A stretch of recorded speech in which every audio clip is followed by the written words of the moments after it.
what we used to call the green sheets, with the most up-to-date information. The meeting is now live. Thank you. So welcome everyone. I'm Councillor Lee Hunt, Chair of the Planning Committee.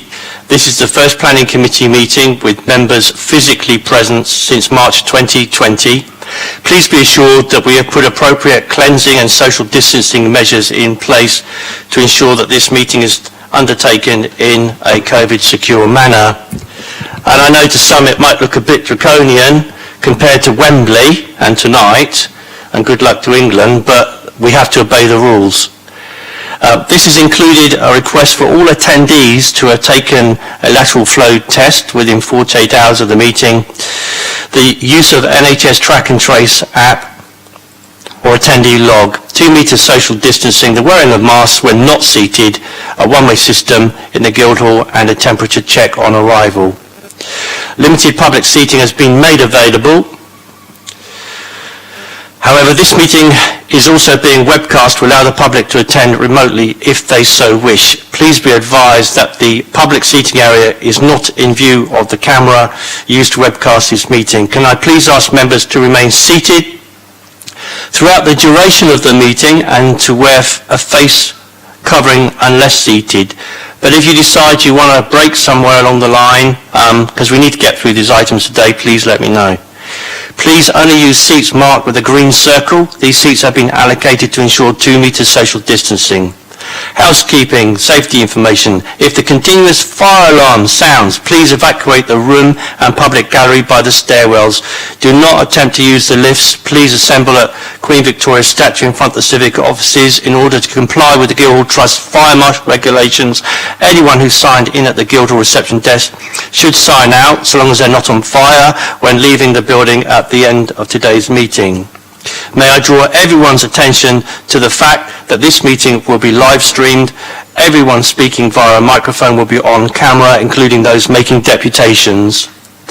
Members of the press and public are also permitted to record the meeting on the understanding that it neither disrupts the meeting nor records those stating explicitly that they do not wish to be recorded. Please can everyone use the microphones and remember to switch them off when they have finished. So, what we're going to do is go round and as quickly as possible, starting from my right here, and we'll go round the room. So, Eze, can you introduce yourself and let people know what you do? Thank you, Chair. Good afternoon all. My name is Eze Ekeledo. I'm the Head of Development Management at Portsmouth City Council. So I am the lead officer for all applications that do come in for formal consideration of the Local Planning Authority. Thank you very much. Good morning. My name is Edward Chetwin Stapleton. I am an interim development management team leader, and I am also the case officer for the Tipner Interchange application, the first item on your agenda. Thank you. Good morning, I'm Celia Clark. I'm representing the Naval Dockyard Society and the Hampshire Building Preservation Trust in a deputation about the Tipner Interchange. Good morning. My name is Martin Lavers. I'm Assistant Director for Infrastructure at Portsmouth City Council, and I'm bringing to you the Tipner Interchange this morning. Over to you, madam. Go along the back table now.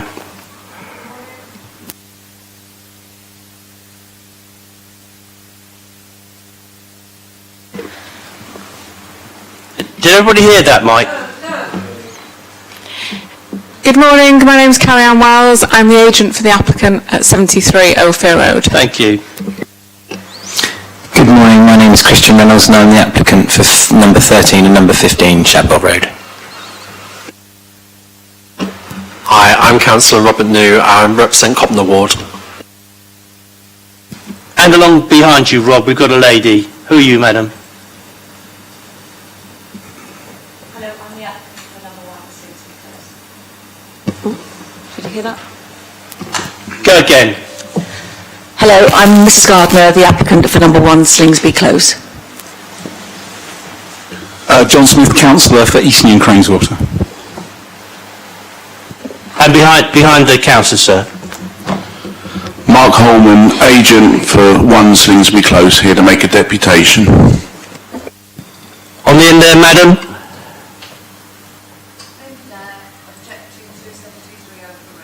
Okay, and when you all speak, can you speak up to the microphone, please? Yes. Thank you. And we go around the back here. Good morning, my name's Kevin Wood. I'm here to talk about 13 and 15 Shadwell Road.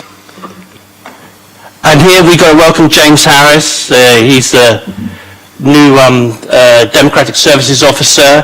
He's joined us from Havant, and he's got 13 years' experience on the Planning Committee. Good morning, Chairman. Thank you very much for the welcome.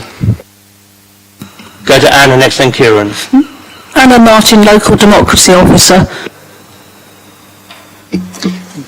Good morning, my name's Kieran Laven, I'm one of the council's planning solicitors, no relation to Martin Lavers across the floor. Good morning, Chair. I'm Chris Atwell, Vice Chair of the committee. Good morning, everybody. Councillor Joe Hooper, representing Paulsgrove Ward. Cal. Good morning, everyone. Councillor Cal Corkery, representing Charles Dickens Ward and a standing deputy on this committee. Matt. Councillor Matt Atkins, Cosham Ward, full-time member of the Planning Committee. Dave. Dave Ashmore, I'm standing deputy on the Planning Committee.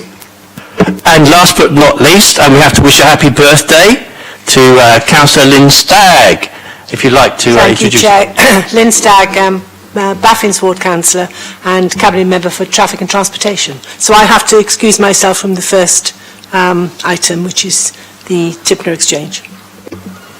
Yes, Councillor, we'll go through an item on declarations of interest for that in due course.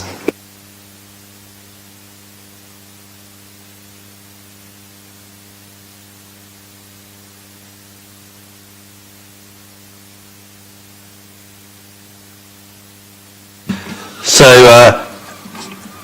we've got, we got the minutes from the last time. Have we got any apologies or people who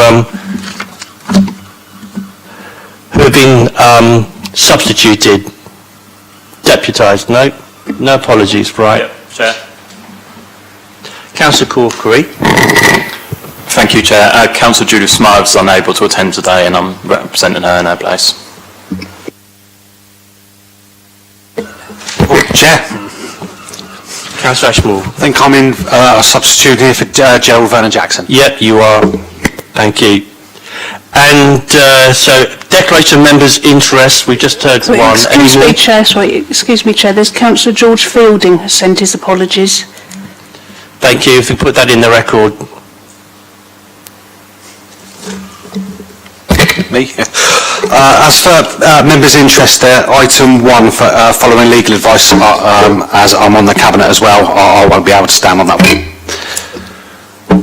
Same for me, Chair. Thank you all. Any other declarations of members' interest? Do I have to repeat it, Chair? I beg pardon? Do I have to repeat that I've got... Oh, no, you've done the interest Okay, already thank just you. now. Right, Ezzy, update, sorry, we've got to do the minutes. Has everybody had a chance to read through the minutes? Very good, so those who were present at the last meeting can vote on this. No one else can. I was here, so I proposed the minutes. I've got a seconder for the minutes. Happy to second, Chair.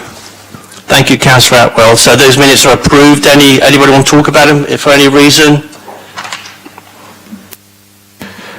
Okay then, let's go to the update on previous applications, Ezzy, if there are any.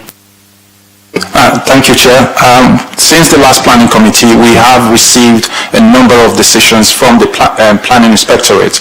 We've received 4 appeals that were dismissed and 2 that were allowed, and currently we have 5 planning appeals in progress.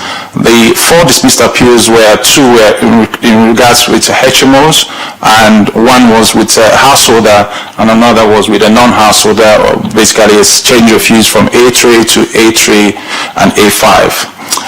The ones that were allowed was for a front extension and for a vehicular access widening. The 5 appeals that are in progress at the moment are 2 householders and a number of non-household applications that were refused. Thank you, Chair. Okay, has anybody got any questions on those updates?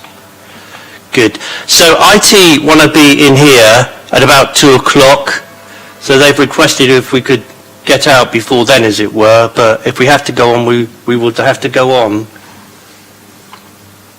Right, so let's move then to, and the first thing I'd like to say to you is some councillors aren't here attending, so for the record, aren't attending today because they've given up their slot, as it were. They've written in by email, and those deputations will be read out by officers.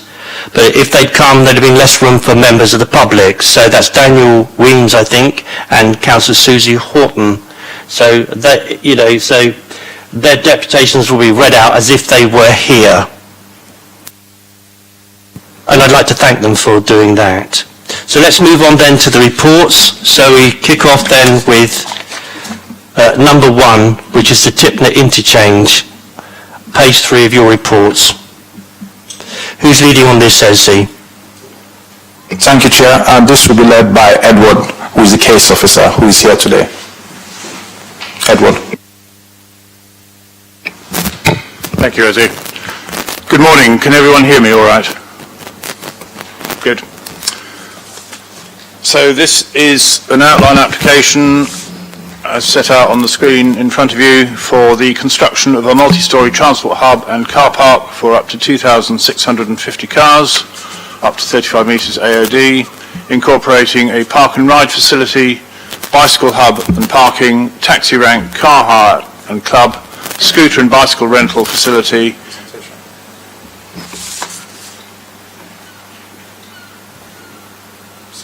yes, it's now clicked on.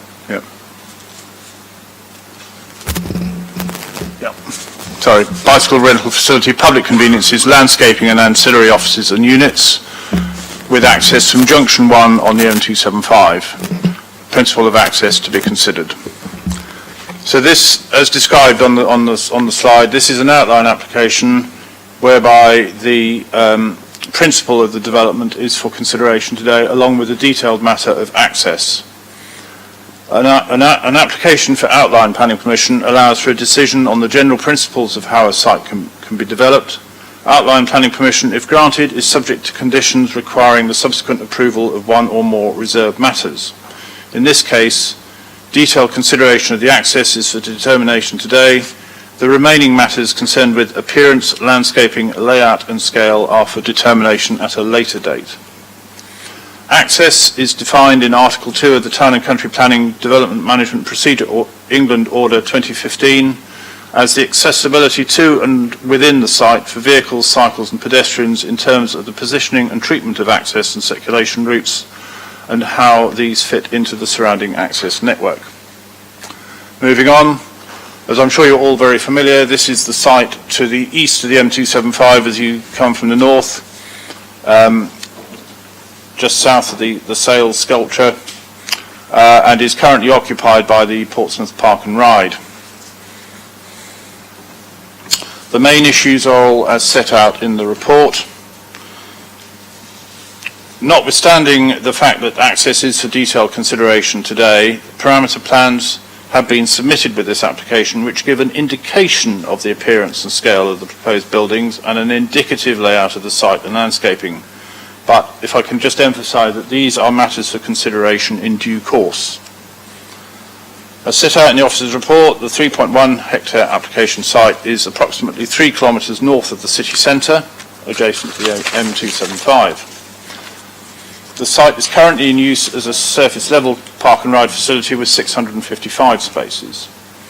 The proposed development is for up to 2,650 spaces, about 3 times the size, along with facilities for bicycles, taxis, car and bicycle rental, and some ancillary uses. I'll come on to those in a minute. There have been no objections raised by statutory and non-statutory consultees subject to recommended conditions as set out in the report. Members may wish to note that the City Council as Highway Authority did express a concern regarding queue lengths on the northbound slip of Junction 1 of the M275.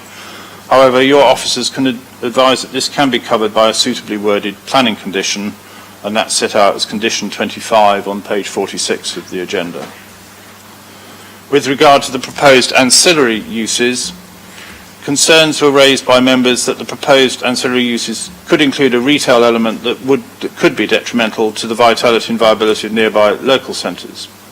As such, the applicant has amended this element of the scheme so that the proposal would now make provision for a limited amount of ancillary use up to a total of 840 square metres, with no unit being larger than 280 square metres. So doing the maths on that, that works out at about 3 units of ancillary uses. In addition, representations were received from 6 people and organisations, and these are summarised in the report. The material considerations are listed at paragraph 8.2 on page 23, and there are a number of matters I must refer you to in the supplementary matters report in front of you regarding some various typos and clarification, particularly in respect of the statutory test under section 66 of the Listed Buildings and Conservation Areas Act. Due to the length of the report and the detail contained within it, I will not go into too much detail. Suffice to say that on the issues covered in the report, namely the principle of and need for the development, the consideration of the reserved matter on access, and the consideration of the other matters reserved for detailed consideration at a later date, along with the need for the development, having regard to the longer-term vision for Portsmouth to reduce car use in the city centre and improve air quality, etc. With regard to the ancillary commercial and leisure uses, with regard to potential for impact on nearby residential amenity, impact on trees, flood risk and drainage, ecology, contaminated land, public safety, no objections are raised, and on that basis officers conclude that the application accords with the general principles and objectives of the local plan and the NPPF for the broad and overlapping areas of transportation, accessibility, sustainability, air quality and the local economy. Further, that subject to a series of important conditions and the future consideration of the reserved matters, officers consider that the proposals accord with those general principles and objectives, and as such, the application is recommended for approval. Thank you. Yeah, thank you. Before we go any further forward, to make it very clear for the deputations and people watching on the telly, I wonder, could you go back to page 3, paragraph 1.4 and bullet point 5, and make absolutely crystal clear what it is that's going to be decided upon today? Councillors, yes, thank you. As I've set out in my introduction, that today it is an outline application, so the principle of the development, the overall principle of whether this is acceptable on this site, along with the detailed matter of access, as shown on the slide that would be on the screen in front of you. As I said, the other reserved matters, whilst they are indicated in today's agenda, because the applicant has submitted parameter plans, the detailed consideration of those matters will comprise the reserved matters applications to come in due course. So the appearance, landscaping, layout, scale, height, massing, all these things will be decided later. The detail of them will be, yes. Okay. Did you want to say anything, Ezzy? Thank you, Chair. I've just been brought to my attention that the public can't see the slides.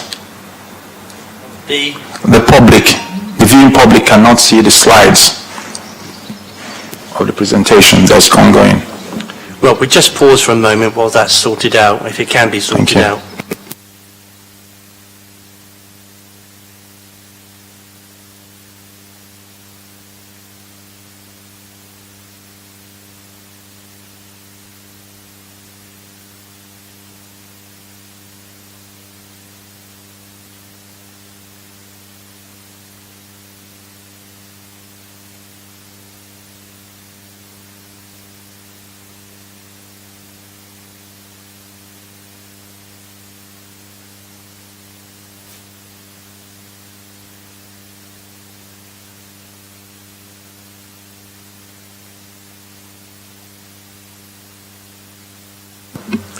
take it all members can see the relevant information.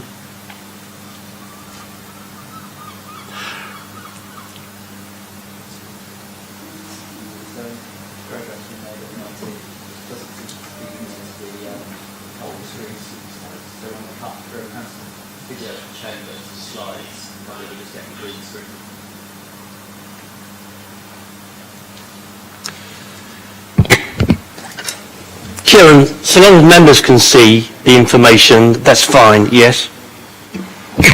Yes, I mean, we've made provision for the meeting to be as open to the public as the regulations will sensibly allow. The key thing is that the members are able to consider the information before pandemic broadcasting the slides, and the meeting itself was an added bonus, so I'm not concerned about continuing if the public can't see them, but obviously it rather defeats the point of people tuning in, which is unfortunate. But it's all available online if they looked on the websites and so on like that? If they really want to get interactive, they could go onto the planning application website and find the documents that we're referring to, but with an application like TIPNA, that's probably going to be quite challenging with the number, but certainly for the simpler applications, it's quite feasible. Mr Harris, has it been resolved or not?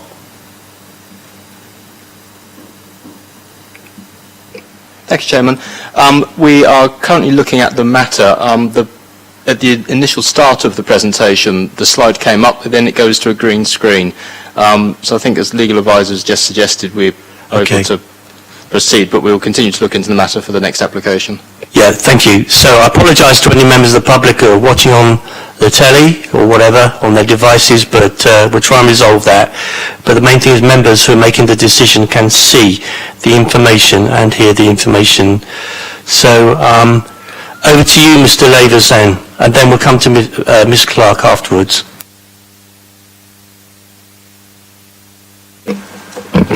Thank you, Mr Chairman. So the transport hub over at TIPNA. So the council is seeking to transform the transport system for the city with high quality solutions such as the new transport hub at TIPNA East. This will help enable and support the delivery of the city's ambitious plans for economic growth, as well as contributing to the critical environmental issues of climate change and air quality. In simple terms, the existing network struggles with peak hour congestion, slow journey times and poor air quality. On top of that, we're anticipating growth in traffic resulting from regeneration and investment. So our aspiration is to create a transport hub that will provide a range of excellent choices for people wishing to use alternative forms of fast and green travel. It's important to note that at this stage the proposal is to establish the maximum parameters of the proposed development and means of access. Matters of appearance, landscaping, layout and scale are reserved for subsequent approval, and as such all visuals and design drawings are indicative only. The current design concept has an emphasis on a landmark green structure, seeking to incorporate climbing plants, terraces and boundary landscaping. Landscape and visual impact assessment work has been undertaken to establish the effect that the maximum dimensions of the proposal will have on the short and long range views. Significantly, the transport hub will be located on an existing brownfield site and will be read as part of a cluster of buildings proposed on this location. The drawings show how an attractive and durable mix of trees, grasses and hard landscaping could be implemented at ground level alongside building integrated landscaping. Helpful points have been raised with respect to security issues related to landscape and relating to layout and design detail, but it is considered these are best addressed through subsequent reserved matters submissions. Whilst the current park and ride has been extremely successful, our ambition is to reimagine this provision as a transport hub with additional parking spaces built in 2 phases and a far broader functionality. Recently, the planning application has been amended to emphasise the transport-related ancillary uses. For example, there will be a cycle and scooter hub with provision for storage and electric charging. There will be an option for bike repair and servicing facility operated on a commercial basis to provide local employment and electric bike hire. Directions for parking will be high-tech to ensure people find spaces quickly and easily. There will be provision for electric car charging. There will also be provision for car valeting, repair and servicing, again providing local employment. This transport hub is planned to be an attractive, modern, clean, green facility with low energy use and will include a space for a cafe, advertising, public information and facilities that will be attractive to car drivers. Consultation has been undertaken with Highways England regarding traffic impacts on the motorway, and they raised no objection. Access, including further highways modelling, is dealt with through the planning conditions. Just regarding major remediation of contamination, the PCC Contaminated Land Team and the Environment Agency have assessed the proposals and raised no objections relating to contamination, subject to a series of conditions around investigation, remediation, verification, monitoring and maintenance. Chapter 11 of the environmental statement covers ecology and concludes that so long as a construction environmental management plan is enforced through a planning condition, no unacceptable impacts to ecology will arise.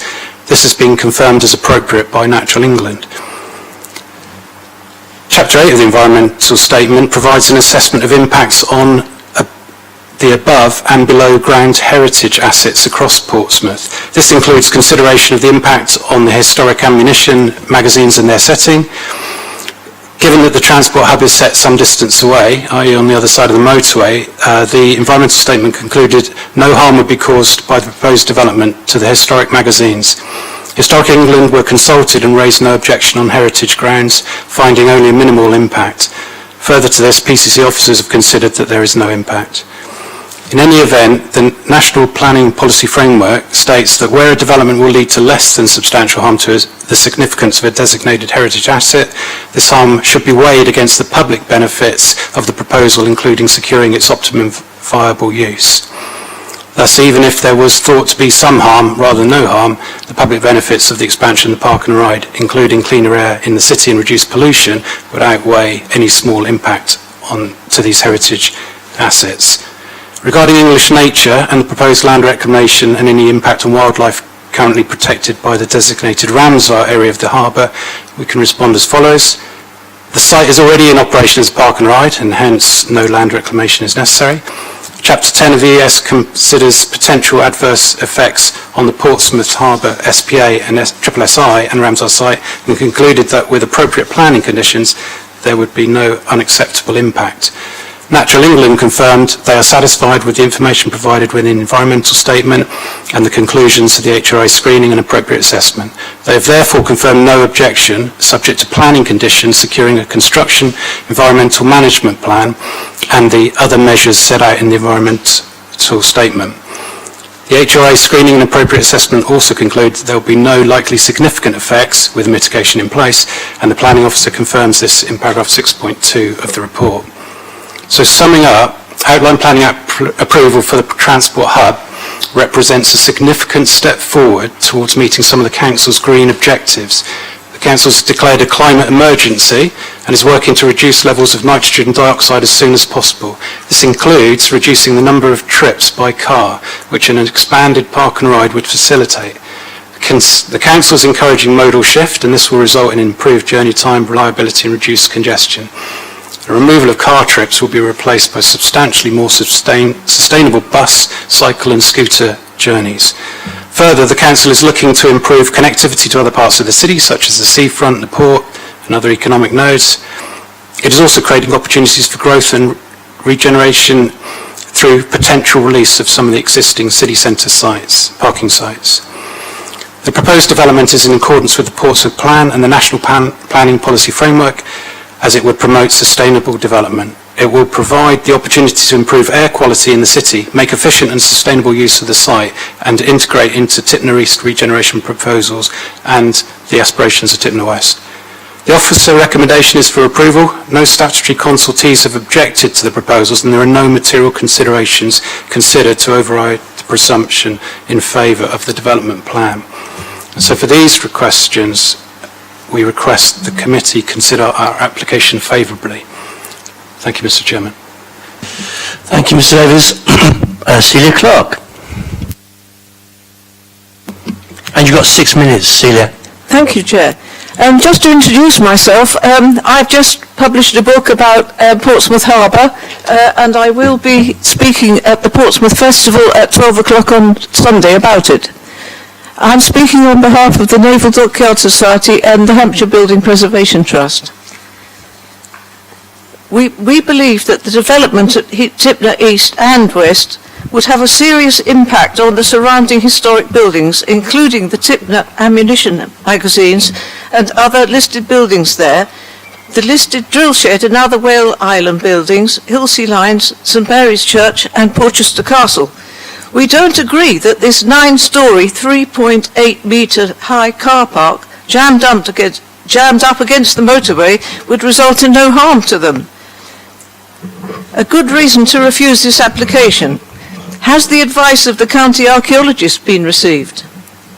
Since the detailed appearance of the car park will be decided at a future meeting, our objection is to the car park in principle.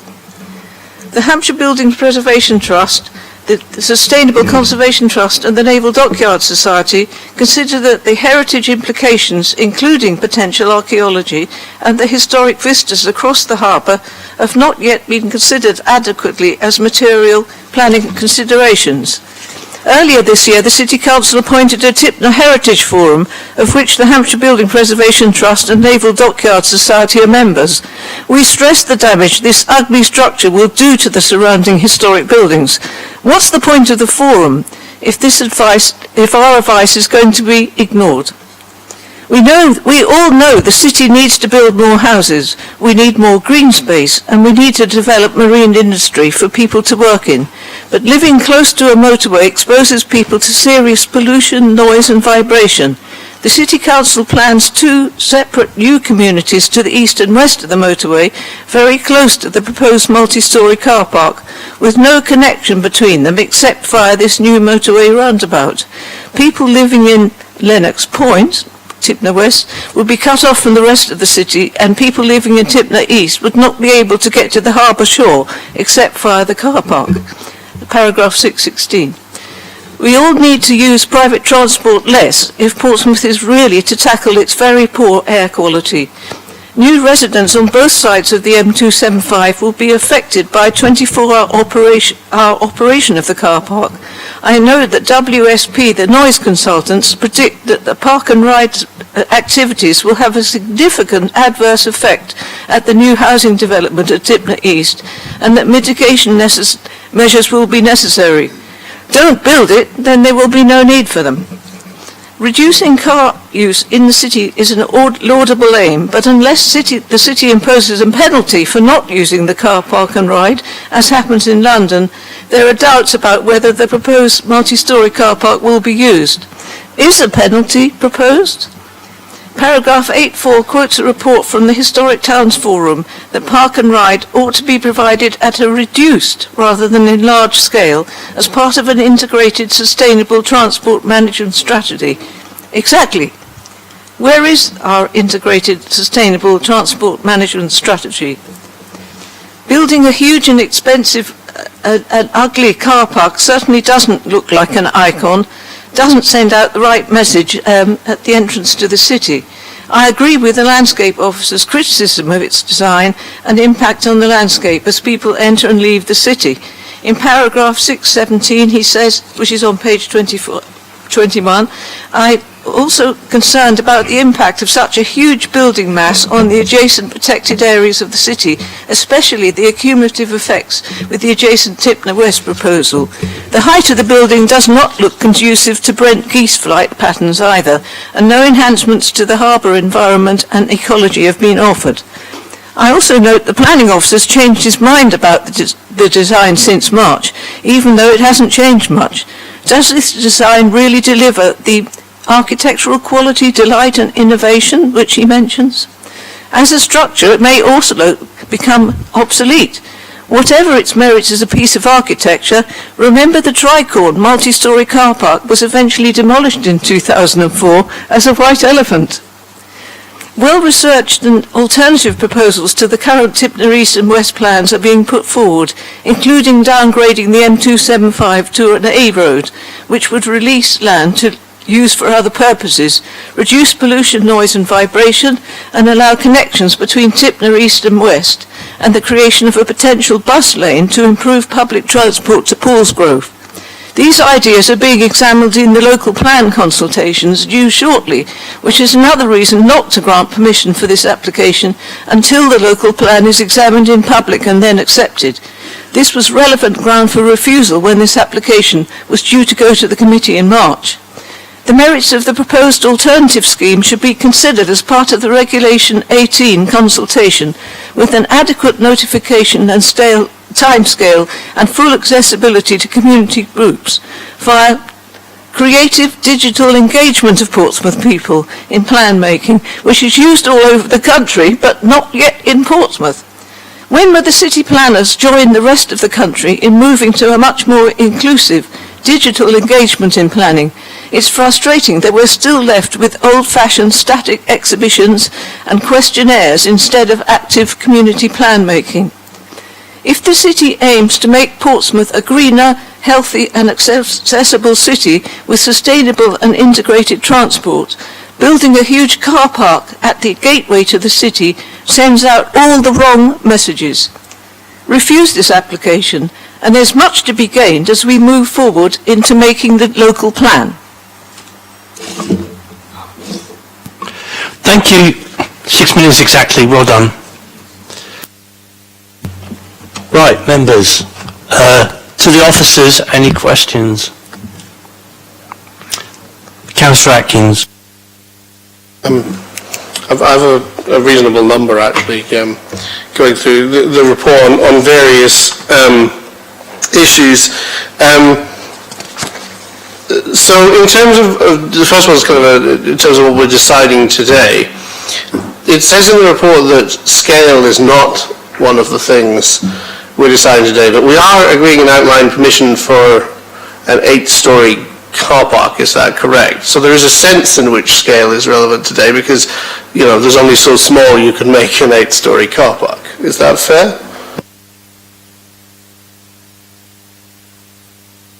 Councillor, thank you. As I said, scale, the reserved matters are for detailed consideration. Notwithstanding that, yes, you are correct in that the applicant has supplied indicative parameter plans, and the one on screen, if the screen were working, would show indicative building heights. But just to be clear, that it is only an indication at this stage.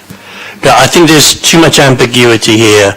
You need to be very clear about what members are being asked to decide upon.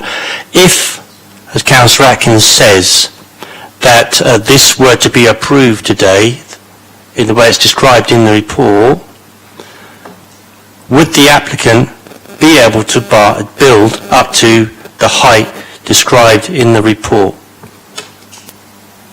They would be able to build described in the report because that is in the description of development. But it is, just to emphasise again, that it is only the detailed matter of access that is, along with the principle, that is a determination today. Is that clear, Councillor Atkins? Yeah, so just for absolute clarity, on page 31, where it mentions scale, it talks about a ridge roof height of 34.8 metres, equivalent to an 11-storey building, and a maximum footprint of 218 by 89 metres, with the top level being 173 by 73 metres. I appreciate some of that is detailed, but some of it is also presumably related to outline permission in terms of, you said height was included. So what of that is included and what isn't included? In terms of what we're deciding today.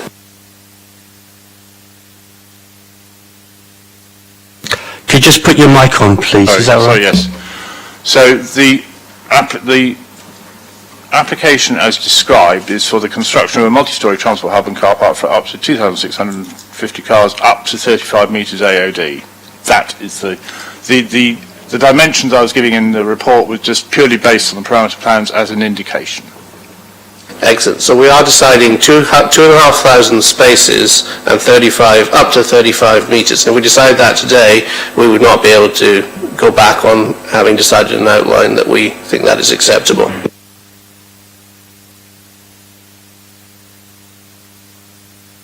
I'm so sorry. Just for the record, can you make sure that you put your mic on? I'm sorry. They could come in with a building that is lower than that height parameter, but not exceed that height parameter. Excellent, thank you very much. Do you mind if I carry on, Chair? I don't want... Please do, If yes. there's someone else with a burning desire on the whole, I can come back No, later. I think you're on a...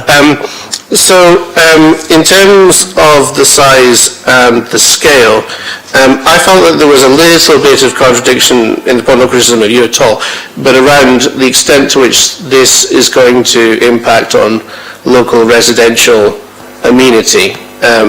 It was made clear in the comment that there is some harm. And I think I read one of the constancy documents was Homes England or someone similar, suggesting that they thought there could be quite a high level of harm, particularly around the 24-hour operation in terms of, so the height was in terms of light and visual impact. There is the 24-hour operation, which in your report you don't think is likely to have a huge impact.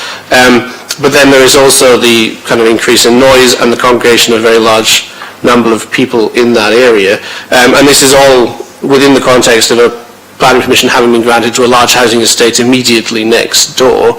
And there's existing housing obviously nearby in Nelson.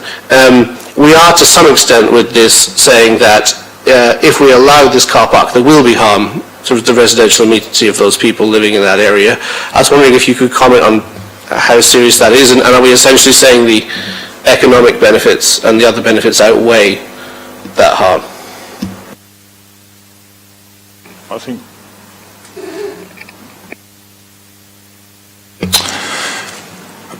Thank you, Councillor. I think with all applications, there's a consideration that's taken between the public benefits and the public harm.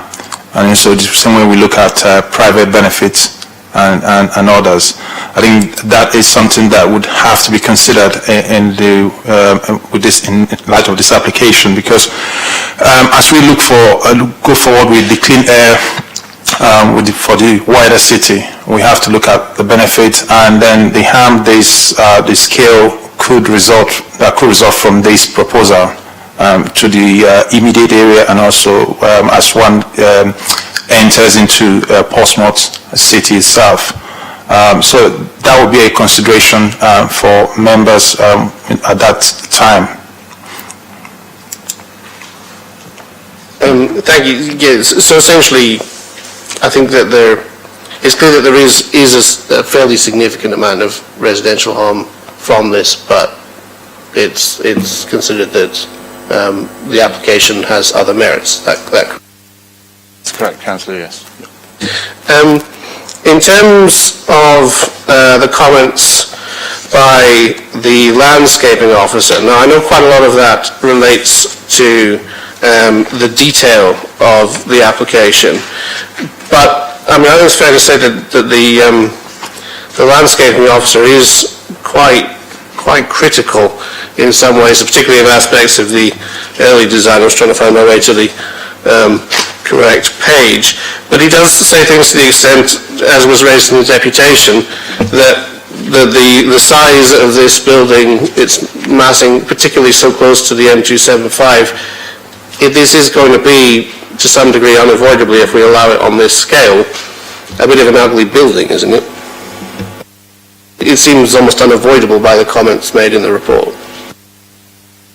And Councillor, if I can just comment on that, the design is obviously very subjective, and again, going back to the earlier point that landscaping, whilst indicated on the parameter plans before you, is for detailed consideration, and the comments you make will be taken into account.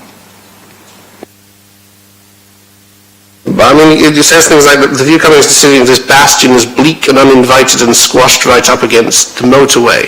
The idea of an iconic tall building to the entrance of the city is negated by the huge massing of the building, which instead just gives a feeling of a brutalist bottleneck to the entrance to the city that most visitors use.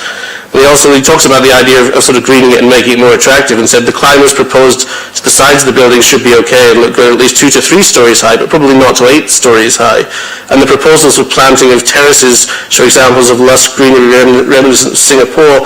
I do not see how planting types shown in these examples would ever survive in this location, let alone ever create such lush terraces. To me, it seems fairly unequivocal that if we approve this today, we are approving a potentially ugly building. And again, is this something essentially we're saying, are there benefits to the city mitigate, and that we just need this despite the fact it's going to be too big and we just have to live with it? Thank you, Councillor. I think what we have to draw our mind back to is what is before the planning committee today, and that is for with regards access. The other matters, appearance, landscaping, layout, scale, and impact on heritage for the reserved matters. So what members are looking at today is the access itself. The applicants itself have gone probably a bit farther by providing indicative in terms of its scale and layout and all that, but that's not before members for consideration today. Yeah, I'm sorry, Ezzy, but for clarity and fairness, I don't know if members agree with me, but that's not what we were told about 10 minutes ago. It's not, the members not there, it's not for consideration. Well, I think that the point I'm making, and I'm kind of making a point, and I'm kind of checking that I'm correct on this, but I think the point I'm making is if we approve this car park, we're approving something that holds 2,500 cars, that is 35 metres high, and which our landscape officer says is therefore going to be very large and potentially too ugly and large in that location. And I think that does relate both to, just the, I think we could say that of the outline, or do you think it's unfair to say that even in outline, the landscaping officer is criticising this application as probably not possible to achieve something attractive? And isn't that a fair comment based on, I just want to make sure that we don't agree something today that we can't go back on in the future, basically. Because to me it almost suggests the landscaping officer is suggesting he doesn't think there is a design of this size which is acceptable in that location. And that's kind of is something we have to decide today, isn't it? If we think there isn't a design of that size in this location that is suitable, that is part of the decision, because we think in outline it's not acceptable. Thank you, Councillor. What is before members today is the access. The point of the capacity of the car park that's being put forward in terms of an outline is with regards to access, and to look at the accessibility, exits and egress to the multi-story car park when it does come forward as a reserved matters. But at the moment, simply what's before members today is access. Well, you had a good go, and we can come back to you in a moment, if you like. Yeah. Does anybody else want to continue the theme? Councillor Corkery. Thank you, Chair. Yes, just picking up on the principle of access that's being considered. The report speaks mostly, if not exclusively, to access by motor vehicle, and I'm just curious about whether other forms of access, for example, by bike or kind of pedestrian access, are relevant and considered, and if so, what information is available about those?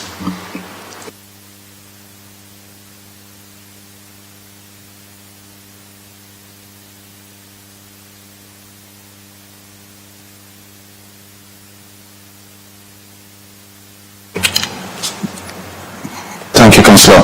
What's before members today is a multi-story car park. The access to that's what's before. It's not, would I put it, it's not parking for cyclists or motorcyclists. But I appreciate what you're saying in terms of accessibility to get to that point. That's what we are looking at again in terms of the access, the routes. But the predominant means of getting access to the car park would be with vehicular, which is what is being proposed today. Yep. Go ahead.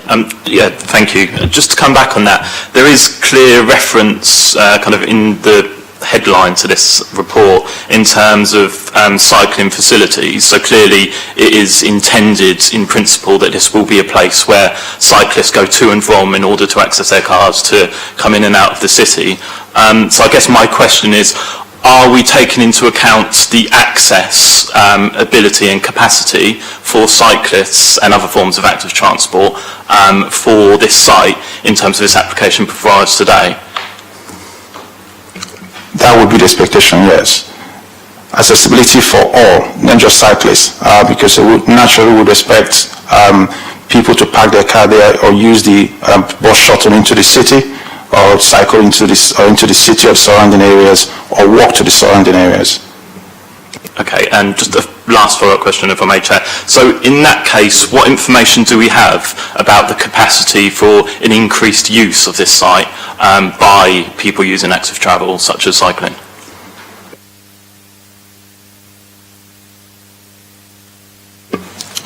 Can I come back to you on that? Yeah, sure. Thank you. So I think from the information I've seen, the intention, if we could tease this out for the members, and I'll bring Mr. Lathers back in, because the intention is to have things like a e-scooter hub there, a cycle hub, cycle repairs, and cycle hire, all those sorts of things. So Mr. Lathers, if you could briefly comment on that while the planning officers get their heads together. Thank you, Mr. Chairman. You're absolutely right. The principle of this transport hub is to provide excellent facilities for cyclists. E-scooters are coming in now. If you either leave your car and then get it on your own bike, or you may be able to pick up your bike from a cycle hub that's your bike that you've left there overnight, or you hire a bike. There'll be electric bikes, charging, electric bikes. There'll be charging points for scooters, and you can hire that as well. And that's all on top of the buses, which you can use the normal park and ride travel in and out of the city. But likewise, if you actually want to come from the city and go to the new transport hub, you'll be able to cycle to that transport hub and then take another form of transport away from there. So you might actually hire a car from there and go away. Hopefully that helps. Okay. Yes, thank you, Chair. I don't think I have any further questions on that, but probably a comment later on. Have you had all your questions properly answered? I do have another question, if I may, just to pick up on the point that was made in the deputation about the development of the local plan, which is clearly ongoing. I'm just curious about to what extent we can take that into account today, whether it's relevant to our decision or not. Thank you, Chair. Thank you, Councillor. At the stage it's at now, we can't give it any weight at all. Thank you. Any other members want to come in before we come back to Councillor Atkins, Councillor Smith? Yeah, I just note that in the outline planning, we're still talking about retail space, and it's just general in its discussion. In the pre-meeting, it was talked about being transport related. I know this is all outline planning and picking out what Councillor Atkins was saying. We're talking, there's detail coming into it that you want to clear at this point, really, because we do want to protect retail in the city and those sorts of things. So are we clarifying that today, or is it coming later? Because you're making a point of order now, aren't you, on something that's going to come later, maybe, because once you've agreed it. Yeah, you're quite right. This is the reason why I got turned down last time, the out-of-town or edge-of-centre development that you're referring to, and we've been comforted, I suppose, by officers about the sorts of uses that would be put in there. Now, do you want to ask that, Ezzy, to Councillor Smith, or? Councillor, if I may, yes. So it is envisaged that there will be a limited amount of retail space, potentially perhaps a cycle repair shop, that sort of thing. As I said in my introduction, I think each unit will be no bigger than 280 square metres, which is well below the threshold for any mandatory retail impact assessment required in terms of assessing the impact on nearby local retail centres. I hope that clarifies matters for you. Yeah, that's on the record now, so. Yeah, sorry, it was only just follow-up, Chair. It was just to put further market assessment and analysis of demand. So it just left it very open, that was all. So it was just making that point, really. Okay, Councillor Atkins. Thank you. So we're agreeing today 2,500 spaces. How many of those do you anticipate will actually be used for a park and ride type facility? Is there a breakdown of how you expect the different spaces in this to be used? What has justified the number of 2,500 spaces? Why has it grown to that size from the original plan, which said 900 to 1,800? So why has it grown, and what do we intend to use all these spaces for?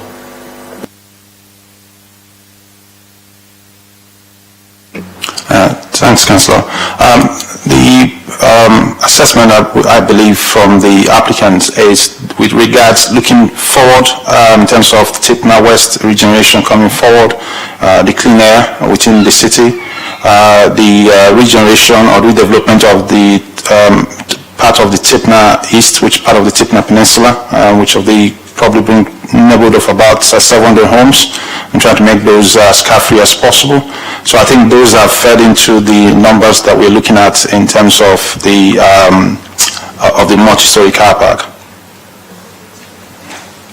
So there is some anticipation that residential homes in Tipner West and potentially even Tipner East will have some of these spaces as provision for parking for those homes. I believe so, yes. Do we know numbers? Kind of what sort of quantity? Part of what I'm getting at here is I've done, okay, it's back of a napkin calculations, but the current park and rides, if we look at the figures that are in the report back in 2018-19, it on its busiest day had 500 cars and it has over 600 spaces. A lot of months on an average day, we were talking about 50% occupancy. So it's not exactly overflowing with cars. So you can see that my concern is we're asking for 2,500 spaces to give permission to that today without a lot of justification for that number. It would be helpful if I could know, what's going to park around. I have also heard the suggestion that the port might want to use some of the spaces, and that could provide an economic benefit to the city, and I do see that as important in justifying what otherwise seems to be quite a problematic size of building. So do we have a kind of, it would be helpful to see some sort of breakdown of what the intended uses of these park spaces are and how we arrive at a number of 2,500. Thanks, Councillor. I think just to give you my best guess estimate is looking at Tipner West, we're looking at around about 5,000 homes of different typologies, and that itself would mean probably the minimum of at least one car parking space for one of those homes. And then we're looking at Tipner East, both sides, Tipner East, combined number of probably about 700 homes. That gives you quite a large number. Not that we're saying that there will not be any car parking in any of those developments at all, but we're saying we are more inclined to supporting them if there are less provision of car parking on site, utilizing the car parking that's provided within the multi-story car park. And then that is separate from the line the city is taking and trying to encourage people to park in the park and ride, and then take the shuttle or any other means that is less polluting into the city for the activities. Thank you. Last question then on the pollution point.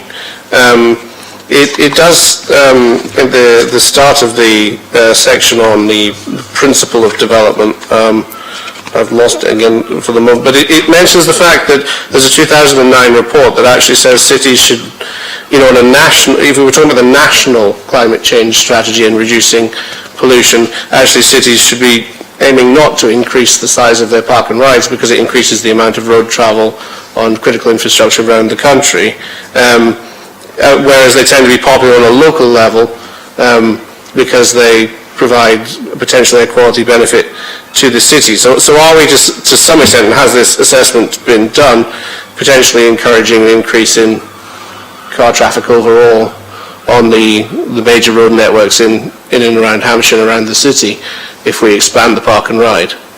And is that something you think we should take into account?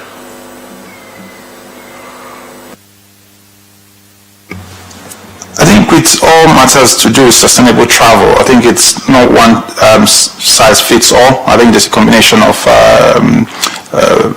less polluting vehicles or means of transport, encouraging people to cycle, providing more accessible, sustainable public transport, and bringing homes and businesses closer to people so that they have to commute less and simply live and work in the same place. And so Park and Ride, like the numbers that I've just read out for you, I've just been corrected that the numbers for Tipner West is just under 4,000 homes. But to add that together with the numbers for the rest of Tipner Peninsula and the nearby homes and businesses that will be coming in, workers for businesses that within the city and visitors and residents nearby, I think we can say that the Tipner multi-story car park is not being provided as, or the expansion of it is not being seen or provided as a magic bullet. It's seen as one of numerous measures that are being put forward to enhance sustainable transport and also enhance the clean air objective of the City Council. Thank you. Yeah, I have a question then. So, what happens if Tipner West is not built out? Do we have a white elephant on our hands? Do you know? Possibly, one could say that, but one also has to believe that the whole number of homes and businesses that are coming forward within the city means that we would have an increase in visitors to the city itself. And so the Park and Ride, I do not believe would be a white elephant. And again, the number for the Park and Ride, which is just below 3,000 car parking spaces, is quite, if I use the term, quite a little number to the number of spaces that would have been required where the multi-story car park not be within the city. Okay, can I go to the legal secretary now then, Kieran? What are members, if this was put through today, what would the applicant be entitled to do in the future? Well, you're dealing with an outline application that's seeking to set parameters for a development. You're aware of the reserved matters. The only matter you're taking up front today is access. So there's been a lot of debate about what you're looking at. I think you need to focus on the description of the development and the conditions at the back of the report. That's the crux of it from my perspective. There are references to plans, and I would note there are references to indicative plans within the, I think it's condition 3. Of the, condition 3 on the approved plans. What page is that, please, Kieran? Page 39, Jet.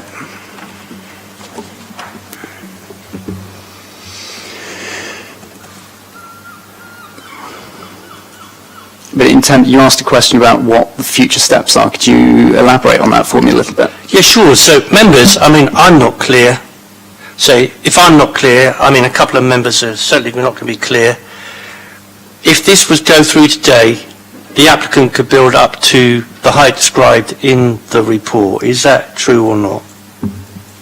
Yes, the point of the outline application is to set maximum values, and it's then for the developer to find the optimal point at or below those maximum values.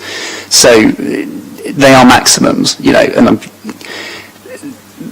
you will then get to decide the final scale, the final design, at the appropriate reserved matters application as it comes forward, and I'm sure this will form part of that dialogue, but, it's a strange one because we are obviously the local authority, the local council. I would not have been thrilled with the suggestion of turning down an outline application on the grounds of design when it's clearly a reserved matter at one point, but I think you may have moved past that. But this is a strange one in that, in terms of appeal, would the council appeal its own decision? I doubt it. It could theoretically, but it's not likely, is it? Does that assist? Yeah. Councillor Atkins. Thank you, Kieran. Councillor Atkins, did you want to say something? I was just going to say that, and I think Kieran clarified it actually himself at the end, that it isn't just access, because it's 2,650 cars and up to 35 metres. If we agree that today, then we have agreed that we think 2,650 car parking spaces and up to 35 metres is acceptable on that site, haven't we? And not just from an access point of view, but in general. Okay. Any more members? Any Councillor New. Thank you, Chair. Are we moving into comments now? Because it's just a comment I would like to make, really. No, we're not moving to comment yet. Right, okay. Councillor Corkery. Thank you, Chair. Yeah, I guess just to come back to the point I was making earlier about access and whether access has taken into account active travel considerations. I guess maybe, I don't know if there's any legal clarity that can be provided on that, but I'm also curious, I guess, to ask, if we approve the principle of access today, will those considerations be discussed at a further date, or will access just be taken as given, i.e. will, when the full application comes forward, will there then be a discussion about active travel accessibility? I would have hoped so, but over to you. Yes, Chairman, Councillor, thank you. Yes, it will be. But this is, whilst it is a parameter for consideration today, it also falls within the layout reserve matter, which will be coming back in due course. Whilst the parameter plans seem to show vehicular access only, the other modes, pedestrian and cycling, will clearly need to be considered in more detail and fall within the layout. In my opinion, without prejudice, will fall more neatly within the layout consideration. Okay then, well I'm going to start the ball rolling. I am not happy with this application. The feeling I get from the committee is that they are not happy with the application, and so far as I can see that the height, the scale, the massing of this particular proposal, which could become an overwhelming edifice at the side of the motorway, dominating the surrounding homes, outweighs the economic benefits as described in the report, and therefore I am going to propose the application in its current form is not acceptable due to the height, scale and massing and its impact on those surrounding residential homes and other assets were described by Celia Clark earlier. So I don't know if there's a seconder for that. Councillor New. Yeah, Chair, I'm happy to second that for the reasons that you laid out there, and I think you're absolutely spot on. I think certainly I've got the feeling from the questions asked by members in the committee that it's not acceptable, and I think Councillor Atkins made a really good point as well around those, that there doesn't seem to be a willing from officers to be able to justify what's in the report in terms of the scale and the spaces provided, and I suspect that underneath it all, I think a few people touched on this, is that in order to sell the utopian dream of Tipner West specifically, that it is car-free, the types of people that will be looking to buy there, while this is just my personal opinion, they're going to want to have vehicular access, etc. So this seems like an easy sweetener to be able to have somewhere where they can say, you can have a parking ride, you can bring your vehicles here, etc. And I think there's something quite rotten about this, so I'm happy to second this. And thank you. Just to be very clear, I said the application is just to focus on the words current form. It's not acceptable. I think that there is an opportunity to do better here, but the scale is so enormous that it wouldn't be acceptable to most people. Anybody else want to make any comments? Councillor Atkins, then Councillor Hooper. Yeah, Chair, I think I'm in agreement with you and Councillor New, but I do want to make absolutely clear that I'm not objecting to an increase in size in this park and ride for all of eternity. I'm saying that today, if we look at the principles of development, we were asked to decide the principle of and the need for this development, including the need for development having regard to the longer term vision for Portsmouth, and I don't think that case is made out on the information I have seen yet, that there is a need and a justification for 2,650 cars up to a height of 35 metres. Now, I'd like to work with officers, and I'm happy to come and meet with them and have further conversations around the sort of appropriate number of spaces, why those spaces are needed, and the size. But I think, I have said there are economic developments in the city that I would like to see supported, and if they need access to further parking, then that may be an appropriate site to put some or all of it. I am extremely reluctant to give permission to this size of car park, partly on a justification around housing, particular housing in Tenerife, because I do think housing should have its own appropriate parking. I don't think it's for the public estates to provide excess parking provision. And also, we just do not know yet whether Tipner West will proceed in its current form. And so, you know, I want a better justification for that number of cars and that height than I feel like I have today.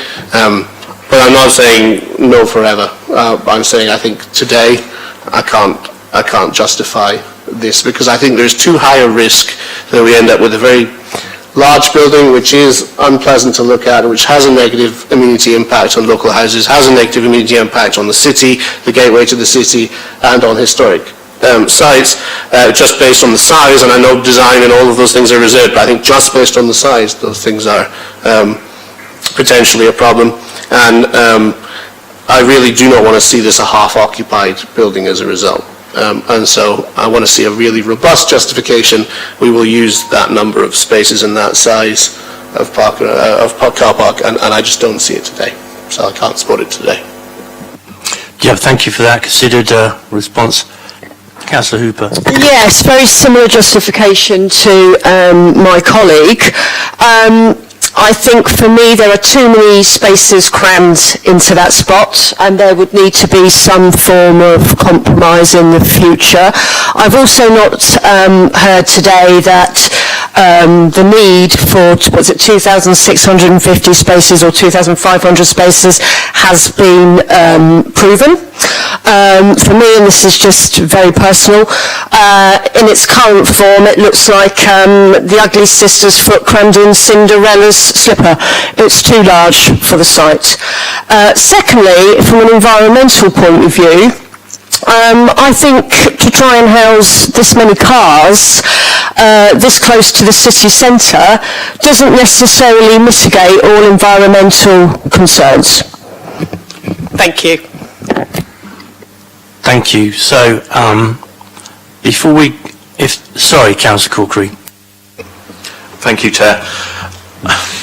I think, given the answers that have been given today, in terms of the principle of development, I'm convinced that there is a need for a bigger and better park and ride, and actually it's going to be the only thing that's going to help us going forward to tackle the climate crisis and the issues with air quality we've got within the city, is to prevent so many cars coming in and out every day. So I think from that perspective there is a clear need, and actually it's important that that the city takes that forward. I do have concerns, as I've outlined, with regards to the access, which is a principle that's being considered today, and whether that access has only looked at issues of motor vehicle access, and perhaps not looked in so much detail at other forms such as pedestrians and cyclists. However, I take the point, the answers that are provided by officers, that those issues can be looked at further as part of the layout considerations at a later date. So I think, kind of in conclusion, I do support the principle of this development, although I've got concerns about access. I'm hopeful and reassured that they can be taken up at a later date.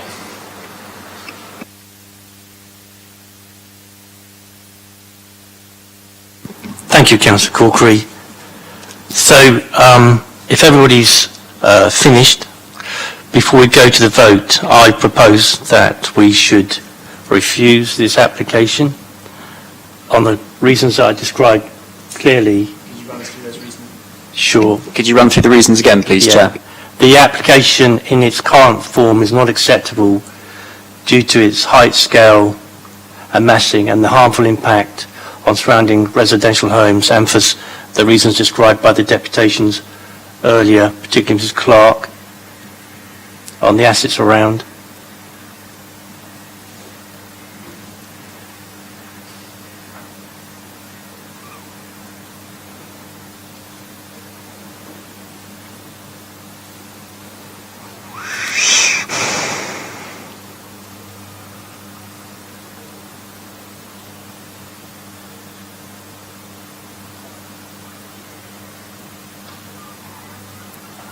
Are we okay with that, gentlemen? No, I know you won't be okay with that, but, the words and so on, you understand what we're doing right now?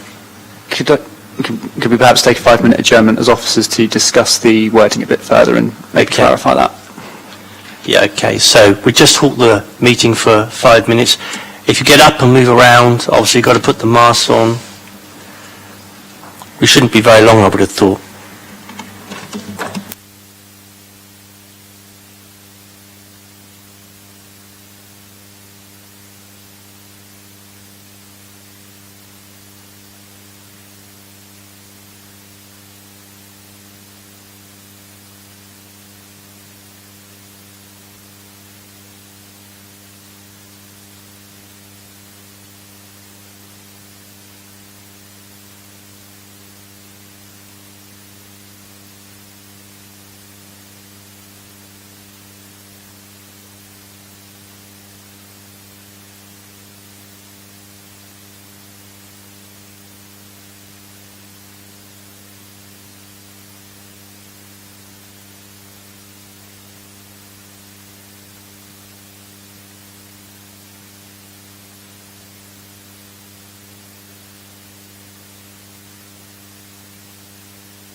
gentlemen. Are we all back together, as it were? Thank you very much indeed, gents. Kieran, over to you. Thank you. Ed's actually got the wording that we'll be asking you to review and potentially endorse, Councillor, as it's your motion. Sorry, I missed that. Can you repeat it? Of course. We're just going to go over to my colleague Edward, who has the draft wording for a refusal per the statement that you gave, Councillor. We'll ask you to listen to that, review it, and potentially endorse it as your motion to refuse the application. Okay, Edward. Chairman, thank you. Right, draft wording is as follows. Refuse the application due to the lack of adequate justification for the need for 2,650 spaces and the proposed access arrangements, along with the proposed height of the building, would cause unacceptable harm to the amenities of local residents and the local area, contrary to policies in the local plan and the NPPF. Quite happy with that, gents. Councillor New, members of the committee, you've heard that. Could you just read that one more time?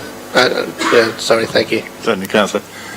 Due to the lack of adequate justification for the need for 2,650 spaces and proposed access arrangements, along with the proposed height of the building, this would cause unacceptable harm to the amenities of local residents and the local area, contrary to policies in the local plan and the NPPF.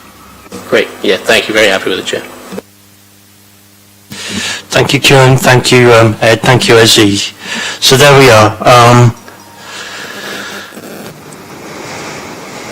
So we'll now go to the vote. You've heard the reasons for the refusal. So there's no need to ask each member in turn. We'd do it by show of hands. I think we can go back to at least something of the old ways. All those in favour of the refusal, please raise their hand. All those against the refusal? Thank you, Councillor Corkery. So that item is refused. So we move on to the next item.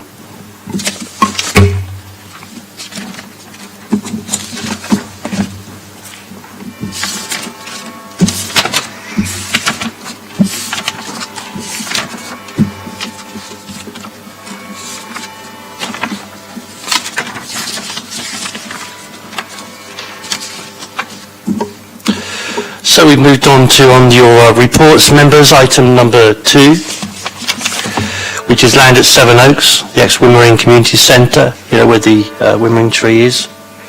I have no deputations there, but this is a City Council application, so who's introducing it, Ezzy? Thank you, Chair. I am presenting the item number 2. Go ahead then. All right. Thank you, Chair. Just before I start, members, just to draw your attention that we've received an additional objection, but that was received after the SMART was published. But it does not raise any new material planning issues which have not previously been raised or have been dealt with within the report to members. Can I also refer members, in addition to the report, that there is a SMART that's been updated and circulated, and just draw members' attention to that. That's more to do with the contaminated land conditions. I would now do the presentation for this item.